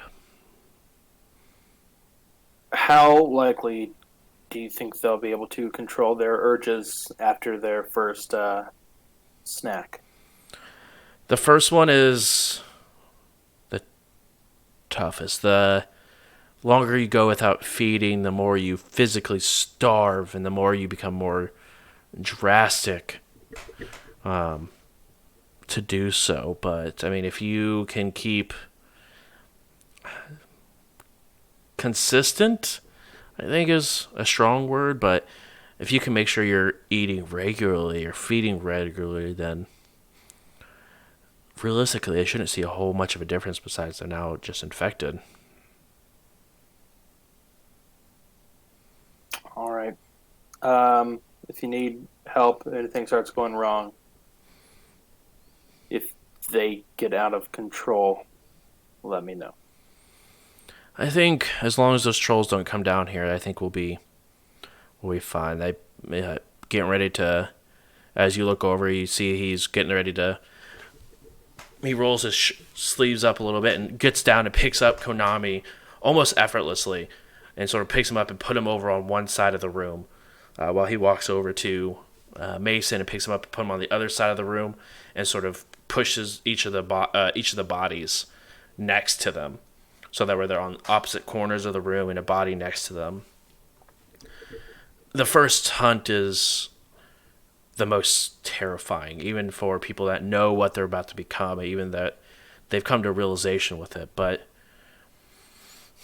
both of them are trained killers already, and them hunting down innocent people to feed their bloodlust is horrifying. And I know when I went through it, I was by myself when I went through it, and it took me probably 20 to 25 years to get over that face that I saw and the emotions I felt whenever it all went down. I can't help but notice their how do I explain this? Their essence, their auras, their souls maybe are gone.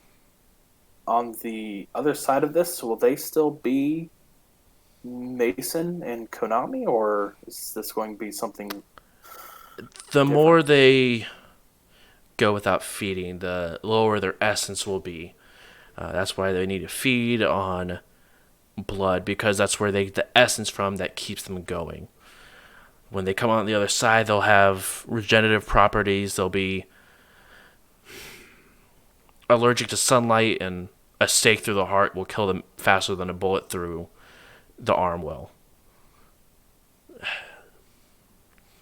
Their body changes, and to keep up with the changes, their essence is drained as it goes.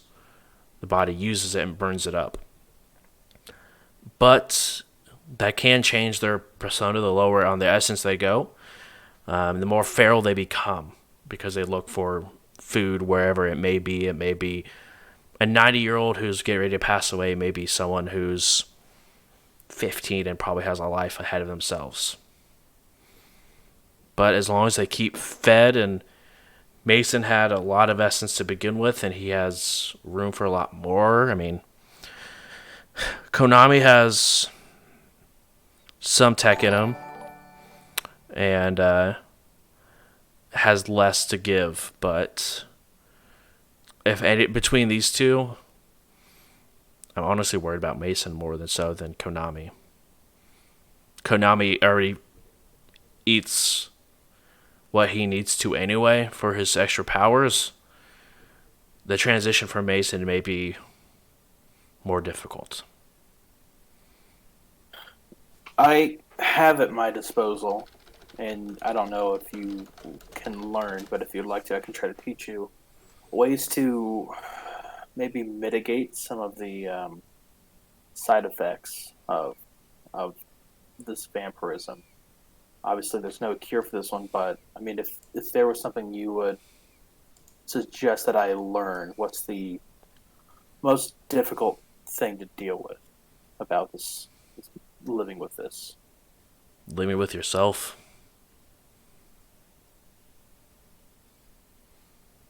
Yeah, I don't think magic can fix that, unfortunately. Not typically, no. I think that's more karma's wheelhouse. Yeah, we had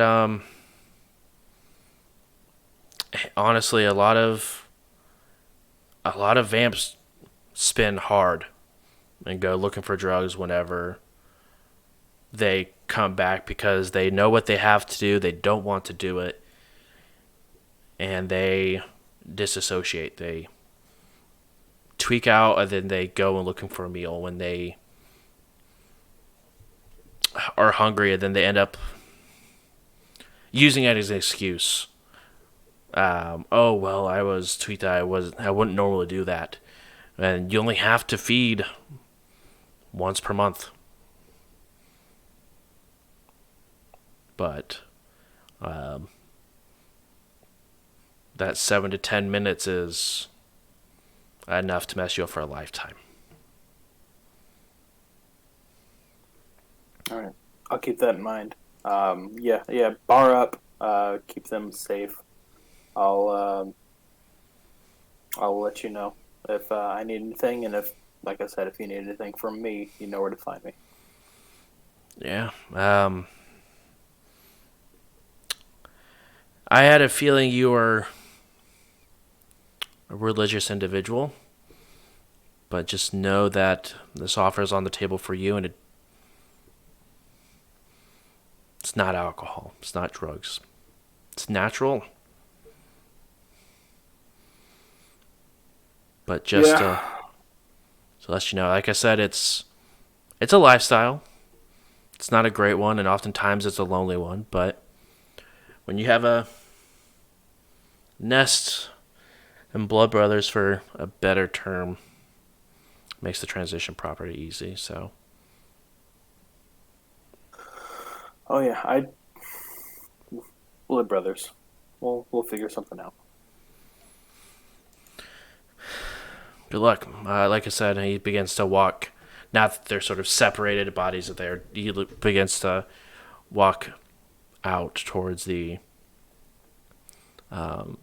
front door as you guys begin to sort of walk together for at least a little bit as he walks out of the room. Hey, how well do you know your group? Honestly, this is technically like maybe my second or third run with them. Konami probably the best. Why do you ask? I've seen a lot of terrifying things, but the other mage, he's dealing with something that isn't human. Oh yeah, you saw Jin too. Yes, as I'm dual natured as they will be, I see all sorts of astral beings and see any sort of paracritters a mile away. But just be concerned. I think he may be more dangerous than Konami and Mason put together if that spirit decides to jump in. I don't think Karma has as much control over this spirit as he thinks he does. And it concerns me as well. If we did have to take action, do you know the first step? Where we would even begin to look? I didn't know magic existed until you guys told me. Yeah, fair enough. All right, well, I would say thank you for what you're doing, but I don't know if things are in order just quite yet. It's nice to have a family. And I think about the trolls. They had a family too. But I know what you mean. Yeah, he looks back at him, and you can definitely tell, like, even without rolling judge intentions, he didn't enjoy what he did, but he does know that if he can take on the brunt of the pain and everything else that Konami and Mason would be feeling, then they may come out in a better condition than what he came out to be.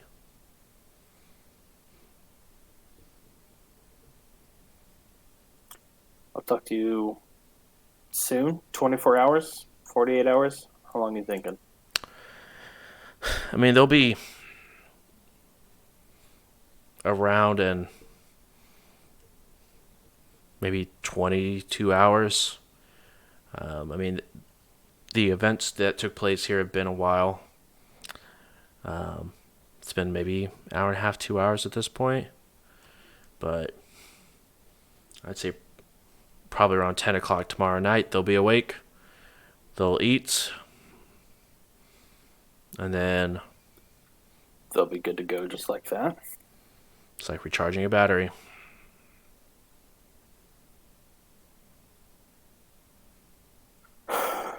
see you then.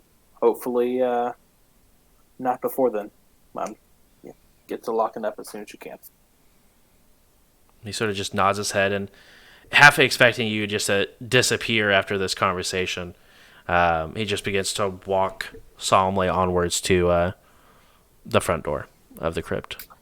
Yeah. Dobrik will fly back as fast as he can to make sure that Jim hasn't fucked with his body, first and foremost.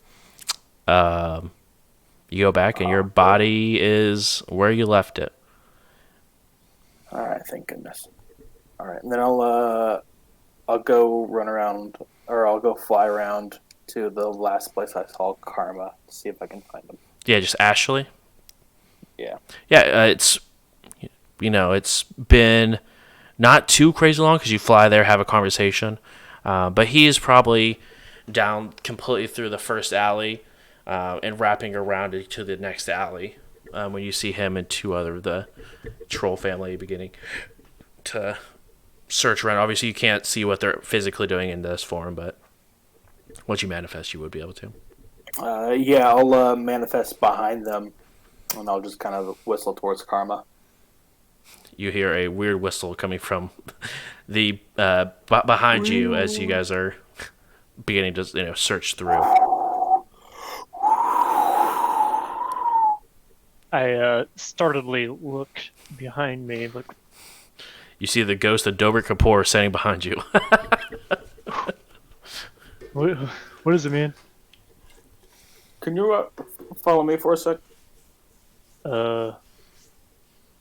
Sure. And the two trolls look around and see that you're having a conversation with Ghost Kapoor and sort of shake their head and begin to shake their head and look around, continue looking like in dumpsters and stuff like that. Oh, this is Dobrik. Yeah, you guys know Dobrik, right? Yeah, I just never seen him so pale. Oh, it's just a projection. Anyway. Yeah. Yeah, Karma, if you could follow me, and then I get a little bit out of earshot. Mm-hmm. All right, lead the way. All right, so as far as you know, I've looked around here, not found anything. I found them. They are in the crypt with Mason and Konami and their friend. I need you to do what you can to maybe guide the search party in any other direction. I mean, we've pretty much searched the main direction they went through. I mean, as far as they know, it's a dead end. Yeah. I don't. I've got Sarge locking up the crypt right now. I think the only person that knows that we've been there is Krampus, maybe the bartender. So do what you can, summon your spirits. I don't know what, but I just thought I'd let you know. All right, man. Well, see you back at the bar. Have fun. And then I will Have fun, Misty Hands. Just go. I'll go back to the troll and say, Dobrik came up empty on his search. It's probably time we head back. We don't want to stay out here too long. It's dangerous. The two individuals look over to you, and you can definitely see that they are, obviously are armed, but they look extremely concerned. And they'll look over to you and are they dead? Is that why you guys can't find them? Well, we don't know if they're dead, but I mean, our trail came up Blink, and now I don't know. Can't spend all night looking for them. It's too dangerous out there.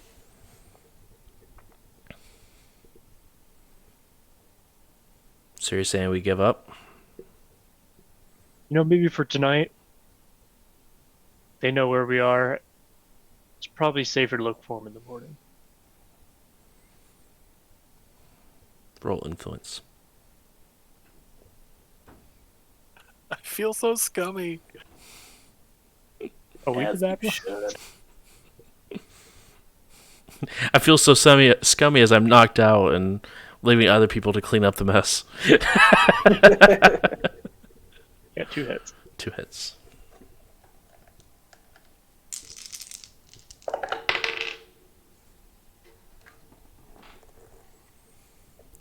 One of the kids end up just bawling, and run up to you and just sort of like grab on and sort of like just start hugging, as they begin to like sob uncontrollably. Hey man, it's alright, it's alright. Let's get back to the bar. Can't be hugging out here in the cold.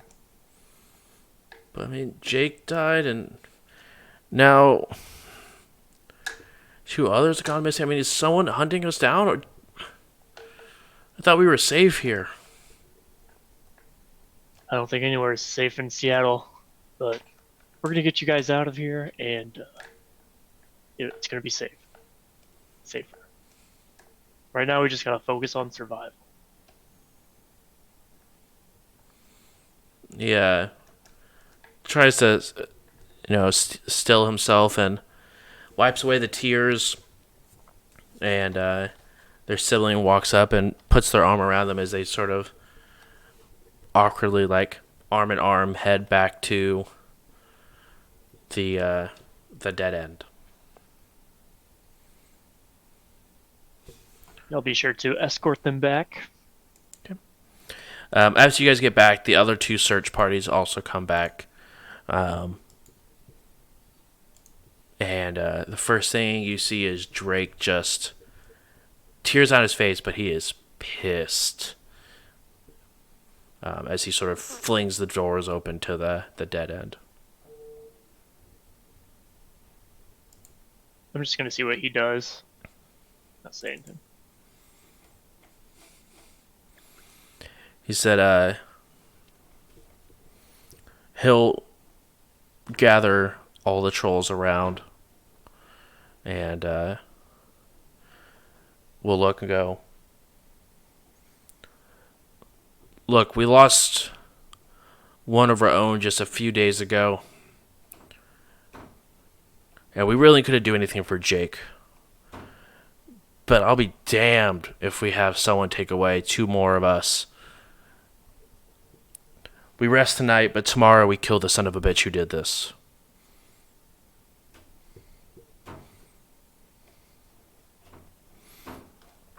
I'm gonna keep an eye out for Dobrik and try to act cool. Once you Shut get the bar doors. once you get back, you see Dobrik sort of just sitting in the booth, awake as he's returned back to his body. And is Krampus around? Krampus is still asleep inside the booth that he was laying in. Sleepy boy. Sleepy boy. Well, we're in a pickle. I would agree. This is. Do you think we're being hunted down? I mean, he said that one of theirs died a couple days ago, and now 2 more are missing. I mean, there's no troll killers around here, is there? That gang's just Seattle? Am I talking to Hardwire right now? Yeah.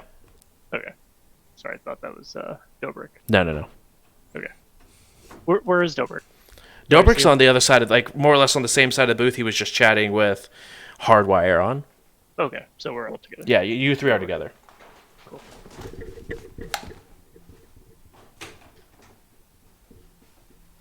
Yeah, we should definitely try to maybe. I don't know. We can't tell them not to search for them. Right. Well, we have until 10 o'clock to 11 o'clock p.m. tomorrow. Wait, why?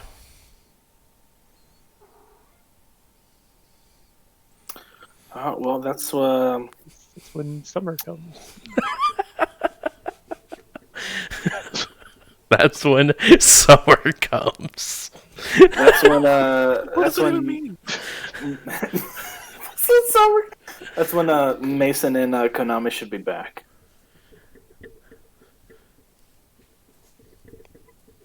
Okay. Then we can take our next step. But why can't we help him tomorrow morning? I mean, we can help him tomorrow morning. I just figured, I don't know, you don't want to split the party and all that jazz. So I just figured we would bunker down here. I don't know how much help I can be with the Matrix stuff, and that's your cup of tea. But I figured we would just spend tomorrow looking for answers until they're ready for action, until they're ready for the next step. I mean, we can't watch them all day. We gotta do our own thing. But shouldn't we wait for Konami and Mason to come back to do our own thing? I mean, we were sent on this job as a group, and if they believe that they need the physical prowess of Konami and the words of Mason, I mean, we can't really go much beyond that, right? So why not help them? I mean, they're gonna be back soon, right? You said 10 o'clock tomorrow night. That's not soon. Oh, It's like 24 hours, maybe 20 hours at this point, but what's mean- it take 24 hours for? That's what I'm trying to figure out. You guys said that they just went to Seattle through a portal and make a phone call. Then they should be back by now, right? they had something they needed to do. They pretty cryptic about it. Just lie longer. I can roll. Roll I can con. if Yes, you'd like please. me to. And I will roll his judge intention. I will Ask go ahead for and an, use ask for an edge to attorney. default. I plead the fifth. You can assist. So Karma, you can go ahead and roll yours, and then you can give your hits as. Yeah, I mean, I would Well, at this rather point- it's Karma at this point, but we'll see. I don't think Karma understands that this process takes time. I Just- figured they were just going down there, getting it done. I was like, what are we waiting? Just lawyer up. He can't ask questions if you have a lawyer. Especially in bird law. What's your hits there, Doe? Oh, if one. We're screwed. Look,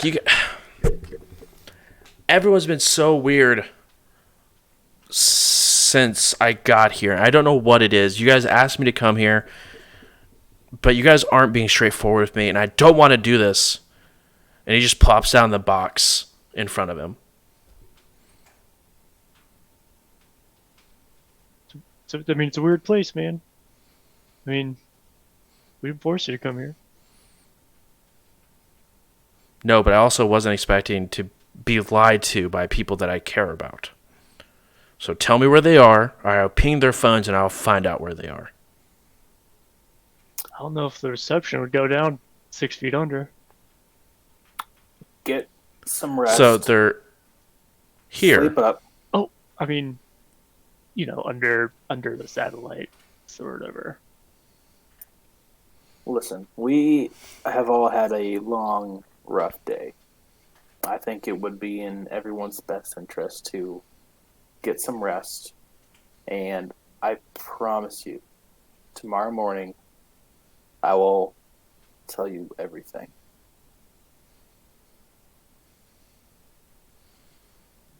I swear to God. That's no joke for me.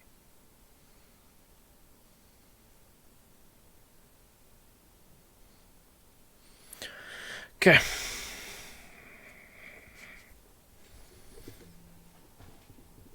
All right. Hardwire, we need you. We are literally in the dark here without you. We don't like to lie to you, but Then isn't that against your religion or something? Literally? I mean, kind of about it. There's a roundabout of the ways. It's flexing the rules, but See, that's why I like the Matrix. There is no flexing the rules. It's ones and zeros. yeah. So I need you to be 1 or a 0 with me. we will be one. But like I said, tomorrow morning, after the trolls have left on their search, after we have time to sleep on the events of today, after we've had our morning coffee with whatever brews this guy has in stock. It's going to take some time to digest. And I don't know if Mason or whoever you were close with in this group have shielded you or protected you in some way, but I am not that skilled. So I will tell it to you straight, because that is what you deserve. Okay. Whatever. He sort of just takes the box, puts it in front of his deck, flips it upside down, and you can see he begins to sort of tinker with it.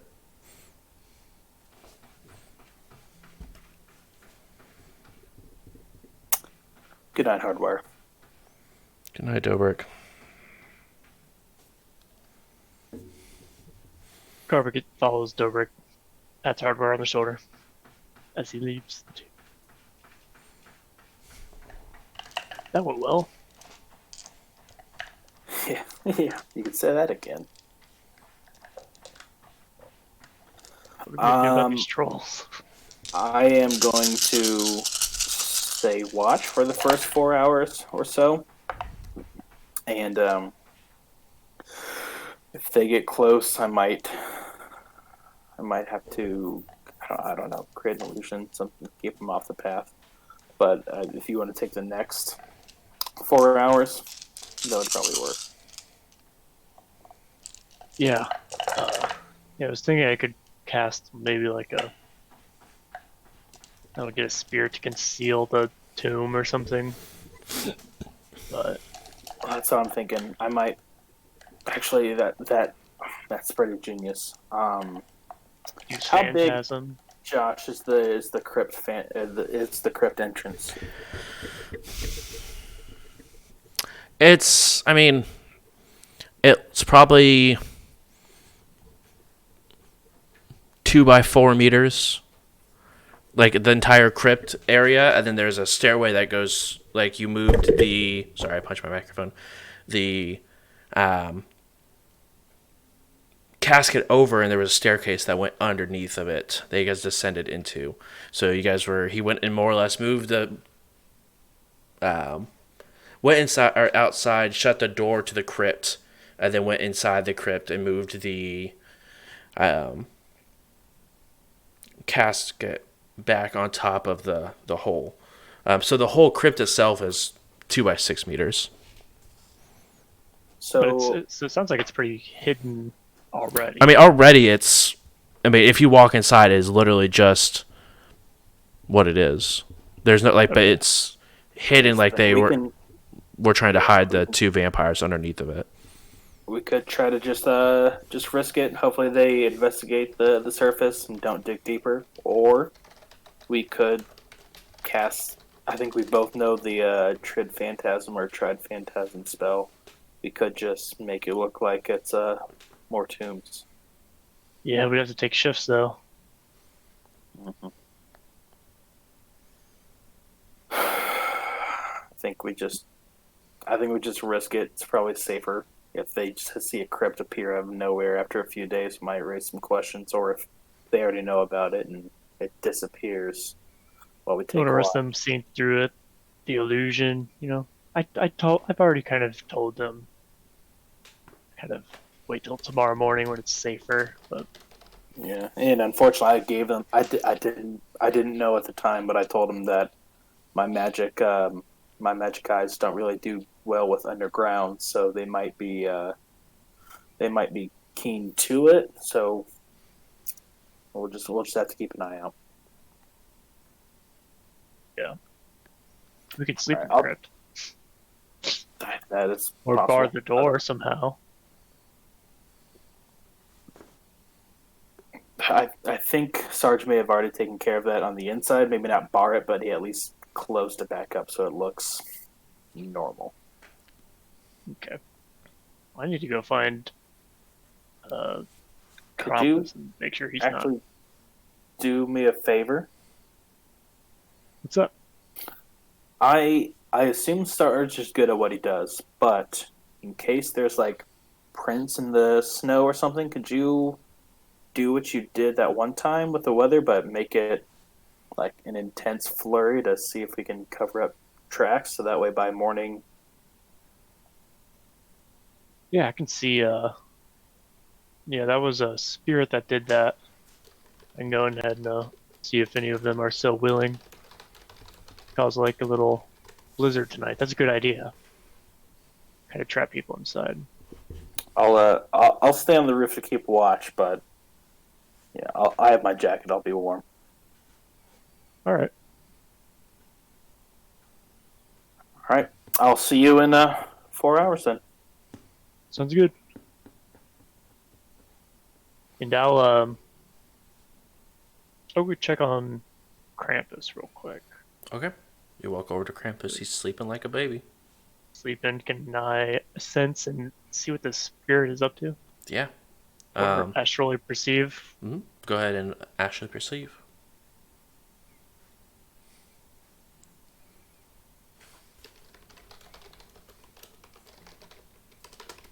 It's 0 hits on perception. I mean, you see that there's an aura there. Alright, I'll just sense it to be sure it's the shadow spirit.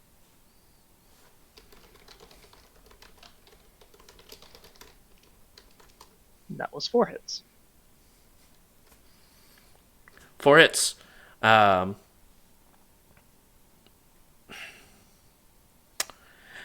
You look around and you get a good look at Krampus, and there is no like aura within Krampus at all. So it's like It's so just actually empty. it's like there's nothing there. Right. Krampus Oh. isn't in it, and neither is what you guys have been calling Jim. Oh boy. Do I sense any astral signature, or what is astral tracking? You can absolutely go ahead if you like. I mean, it's a long test to actually track. I believe it's like an hour. I feel like I should probably go since it's a body here that's basically lifeless. I feel like Karma's just playing Among Us and trying to figure out who the imposter is. Priest test. He's over here not calling that there's a dead body and just trying to do some detective work. Alright. Yeah, I'm gonna do that. If I gotta do some long haul. And it's I've got- right, and it's an hour per roll, right? Yeah, per hour. Okay. Hour, yeah. Hour per roll. Per astral plus intuition. Yep. But I'm going to cast increase intuition on myself first. Okay.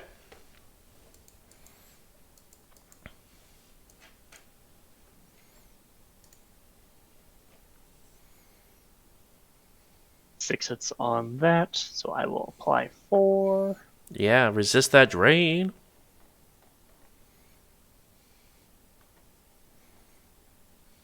Two hits on that, which gave me. I think that gave me.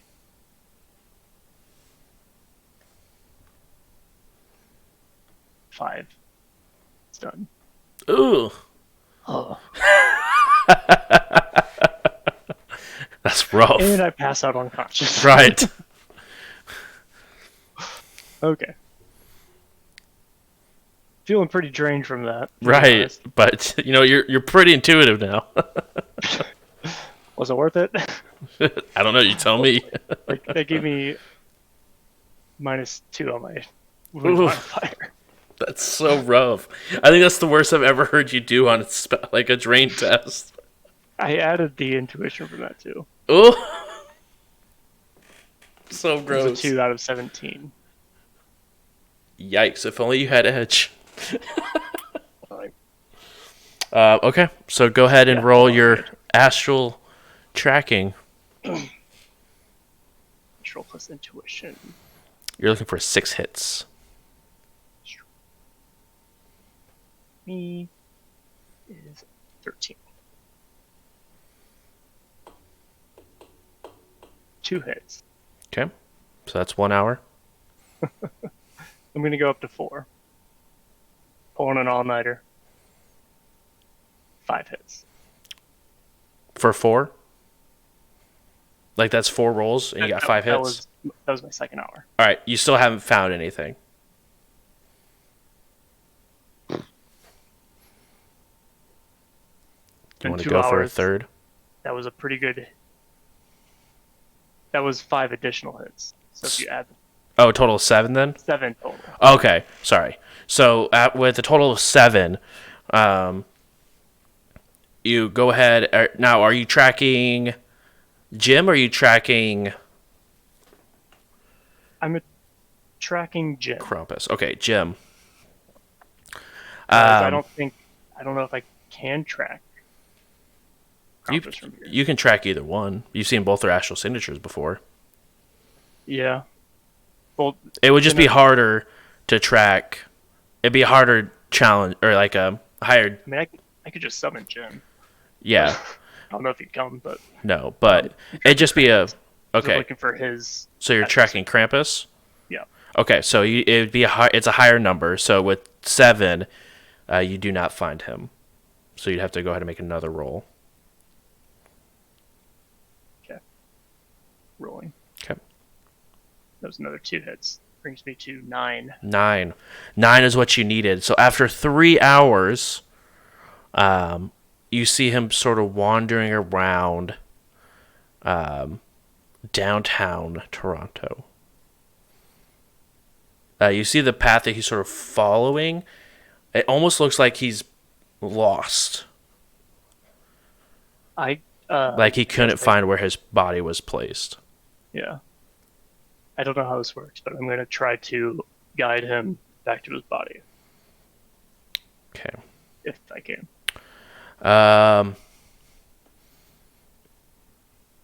Go ahead and roll.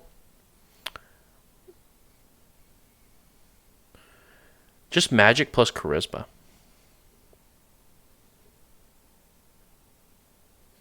You know what? Not magic. Let's go ahead and add your edge rating plus charisma. Your maximum edge rating that you have plus charisma. Same thing. Oh, well, hey, look at me go. 4 hits. 4 hits. So you can see that he almost like walks in almost a block pattern looking for his body. And once you get to close to him and find his aura, he almost like stops moving and begins to follow you because he recognizes your astral signature. As you begin to head back, you keep checking on him. You more or less keep turning around in astral space as you find it. But you eventually find and bring back Krampus back to his body. Sweet. And at this point, it's 3 hours, or roughly 5 hours since Krampus said he was going to go and check out the zoo. So he's a good portion into his astral curfew. Okay, once we get back to our bodies, how's he looking physically? He's terrified. You see him like just frantically, just almost like holding himself, just breathing, as you would probably assume he was going to be terrified of being lost to the astral plane forever. All right. Well, I try to like shake him out of it, like make eye contact, make sure his eyes are looking at me straight. It's like, hey man, you okay? As soon as you like go over and like actually like have a conversation, he grabs on and just hugs you. And Dobrik, are you awake for this, or are you asleep for the first watch? First watch it was my watch. I'm up on the roof. Oh, for up on the roof? first 4 Okay. hours. Cool. You, how did you find me? You were lifeless, where you were sleeping, and I just tracked your astral signature, man. This is where I left my body, but when I tried to come back, it wasn't here. Well, that's weird, man. You've been sleeping up here for hours, but I was about to hit the hay and just kind of saw you laying there, and you didn't have your aura with you. Figured you might have just got lost projecting.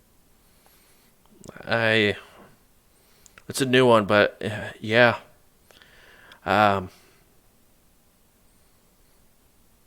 We've been gone for a little while all day. I mean, when did you leave? I mean, I left shortly after Dobrik got his tea. I handed him a tea bag and went to go actually project, and then it felt like just a couple of minutes. I was gone and came back, and my body wasn't where I left it. Weird, man. You gotta watch out for those dream snatchers. I mean, did you see my body leave? Was it here? I remember you at the bar because I tried your tea, and then you went upstairs and just Wait, when did you try my tea? after you gave it to Dobrik. Dobrik came, Hardwire and I. Did I chat with you? Or Oh did no, man! You just went right upstairs. That's the last I saw you. I didn't go upstairs. There is no upstairs. Or You mean the wherever we are roof? right now. Wherever we are right now. Oh, okay. So yeah, it's just a single one floor with the roof access. All right. Whatever it is. I'm telling you, I need to rest, and I can't thank you enough for getting me out of the astral. It's terrifying, more so than I think I ever realized. Gotta watch out for those dream projections. Yeah. Thanks again. And he sort of like rolls over, and he like almost has like feels like a chill go up his spine as he sort of shakes loose and begins just to lay there. It seems some sort of almost like a chant underneath his breath. While this is going on, nothing out of the ordinary. Karma, when you finish up talking with Krampus, you see Hardwire finishing up, tinkering with whatever he was working on the little matrix box, and just staring at it.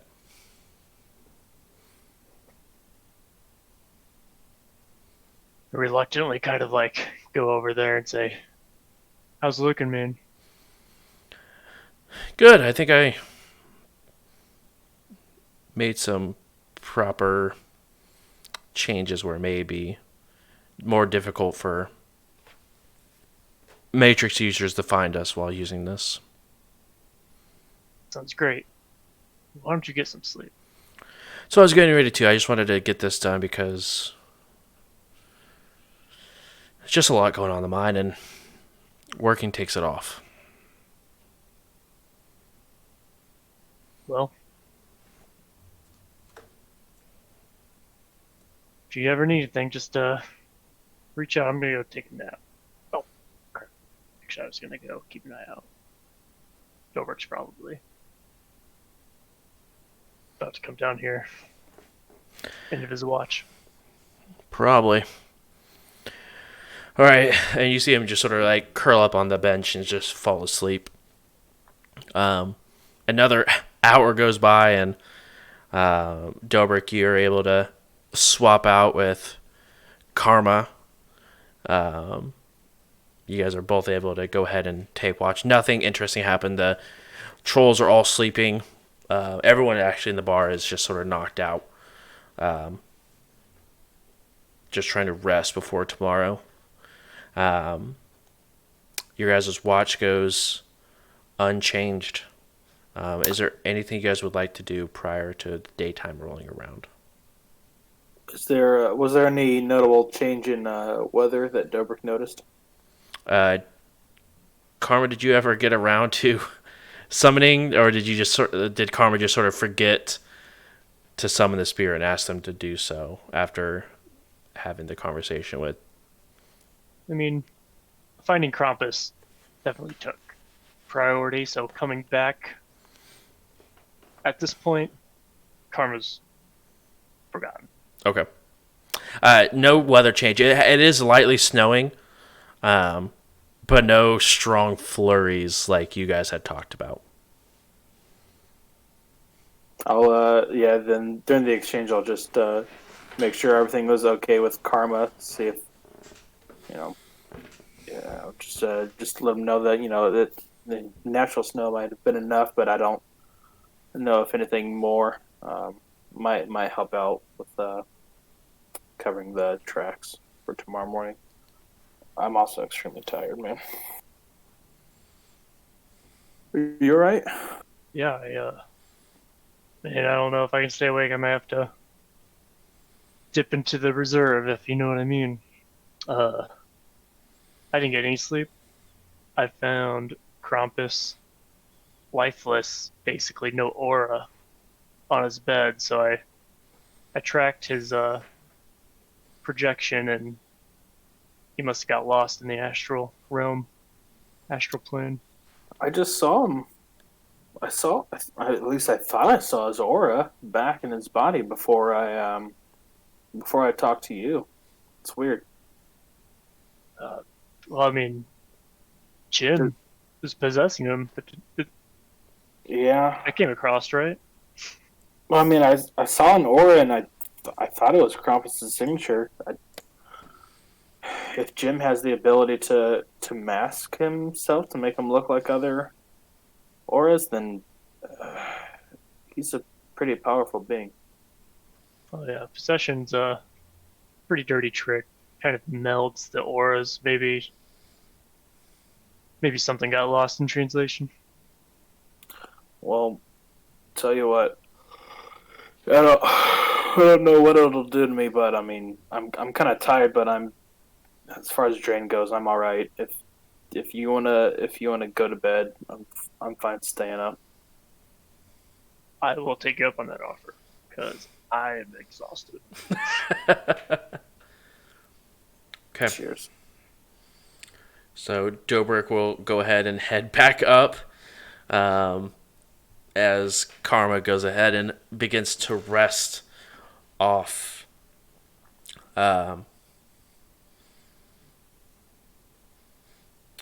You guys, 4 hours go by. Or I guess, how long do you guys want to end up resting? Armo will probably sleep until someone wakes him at this point. Okay. I mean, as of right now, after end of your watch, it's 2 a.m. for the first watch, Dobrik. Another 4 hours would be 6 a.m.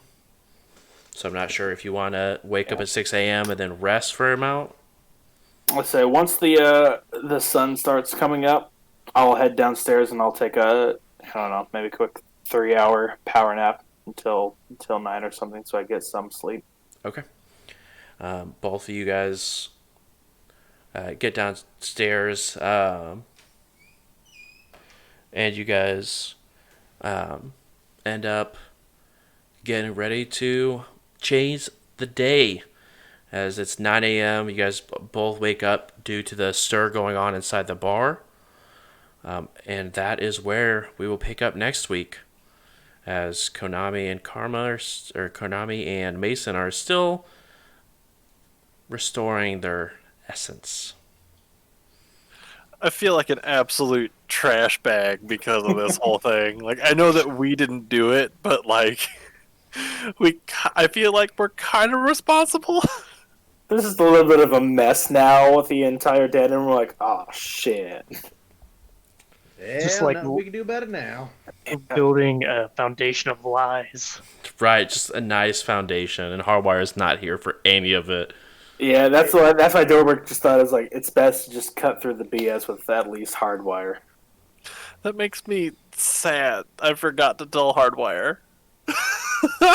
It's gonna be bad. We need The bet stickers. was pretty much out the window as soon as he was like, starts asking questions. We're like, you know what? Fuck the bet. We should just tell him before he fucking. Just like, I will say the last thing you guys knew on us is that Hardwire is awake when you guys wake up, and he is not happy looking. Ay. I didn't sleep too well. Are you ready to Probably be a just camera absolute pull that shootout? You guys are, because chewed, like eating.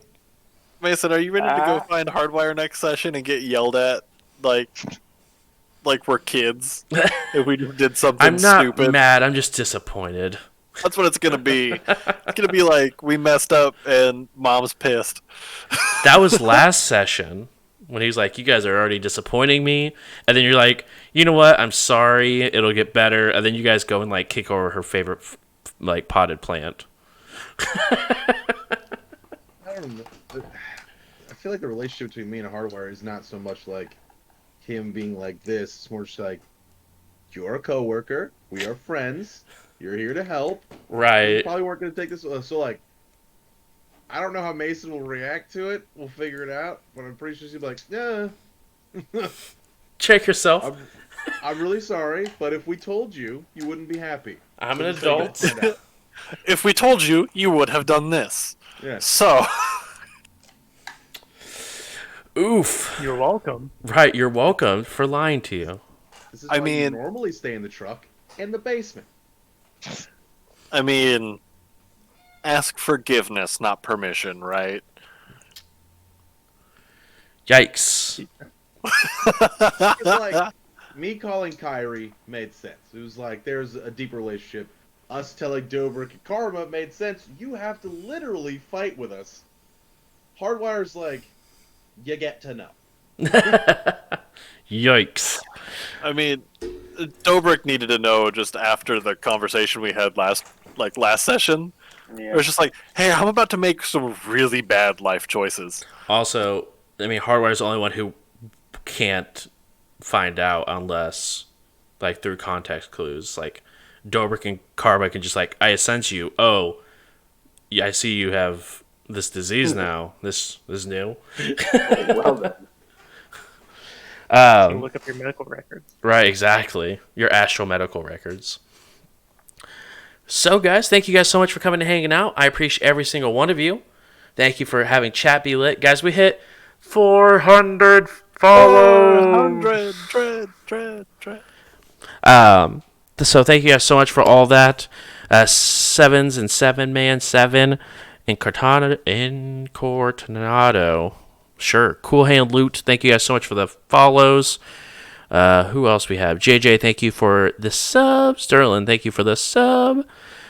Surely, guys, you guys are fantastic. We are going to be doing a 24-hour stream in like 2 weeks. It stresses me out, but it's like 2 weeks away. Yeah. And you know what? I am going to announce something here because we have quite a bit of an audience. Oh, word. Word. Okay. So for the 24-hour stream this year, it is year number 6 in a row. And we wanted to do something a little bit new, exciting, and a first for this channel. We will have a live session of We Run the Nights in person, as Ian Flux will be coming to A La Casa de J. I'll be there. Bruce. It's gonna be fun. It's I'm gonna be excited. stressful, and I'm not sure if I've been catfished by Ian Flux for like a year and a half. It's the most elaborate 2-year catfish anybody's ever seen. Right, from both Actually a ways. mermaid. Exactly. I'm actually a VTuber. Yes. There will be so much White Castle, you won't know what to do with it. I hope not. But The meme? For the For the memes, memes, at least one meal will be White Castle. So yeah, guys, just a heads up, we will have an in-person session. I'm not sure exactly what the setup will look like for stream, but I did want to go ahead and announce that Ian will be joining us for the 24-hour stream this year. So super awesome thing he was able to go ahead and come out and do. Obviously, we'll be hanging out a little bit beforehand, so you guys may see him over on the channel during that week as we do some co-op stuff, as he'll be hanging out here for a good portion of that week. So just there's one announcement. And we got some new merch coming out soon, so make sure you guys keep your eye out for that. New merch. Donnie with the 6-month sub. Thank you so much for that. K-pop dance. So thank you guys so much for coming and hanging out. If you guys are new here, feel free to hit that follow button, hit that subscribe button. 400 follows is a huge deal. We were setting up our goal for this year for 350, and we're at 400. We still have 2 months left in 2020. So new goal, 450 before the end of the year is what we're going to be aiming for. So if you guys have friends, go ahead and tell them, bring them over here. Mondays, we guys have a little bit of schedule update. Monday, we have Things Run the Night, which is a new Call of Cthulhu that we have going on Monday nights. Tuesday, Wednesdays, we will have Tarkov and other games, Phasmophobia, Among Us with the fam. Thursday, obviously, you guys will catch us here doing We Run the Night. And then Fridays, it's a little bit of a toss-up. I've been typically playing Among Us with Laura or Mrs. Bruise and Rashul. Sometimes Frostbite was able to join us for those as well. And then we do transition into Raid Night with Ian and 10 Speed. So make sure you guys check us out for that. Also, speaking of Ian Flux, go ahead and give him a shout out. Ian, go ahead and tell us about your channel, what you do, where you've been, where you're going. Hey, what's up? I'm Ian Flux. You just watched me get turned into a vampire here on We Run the Night. If you would like me to not be that, and you want to get to know me as the person and streamer, come hang out, twitch.tv/IanFlux. I play a lot of Teamfight Tactics. I play some Phasmophobia. I play a little bit of Among Us. Sometimes we even play Summoner's Rift or ARAMs in League. But yeah, we're kind of just a little all over the place with games. Mostly just come for the hangouts and the good times. But yeah, I'm over there. Come say hey. Drop me a follow. I'd love to chat. All right. Thanks, gang.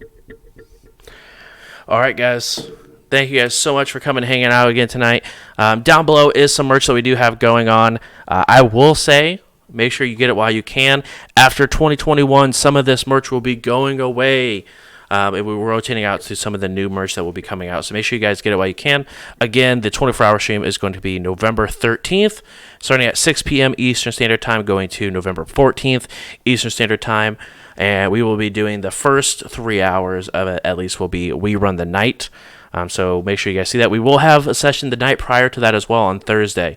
So we will have our normal scheduled session, and then we will have our special session of the in-person shenanigans that will be run on Friday night as well. So make sure you guys check that out. Other than that, we will see you guys next week and tomorrow as we'll be back. Thank you guys so much for coming and hanging out. Have a wonderful evening. We'll see you guys next time.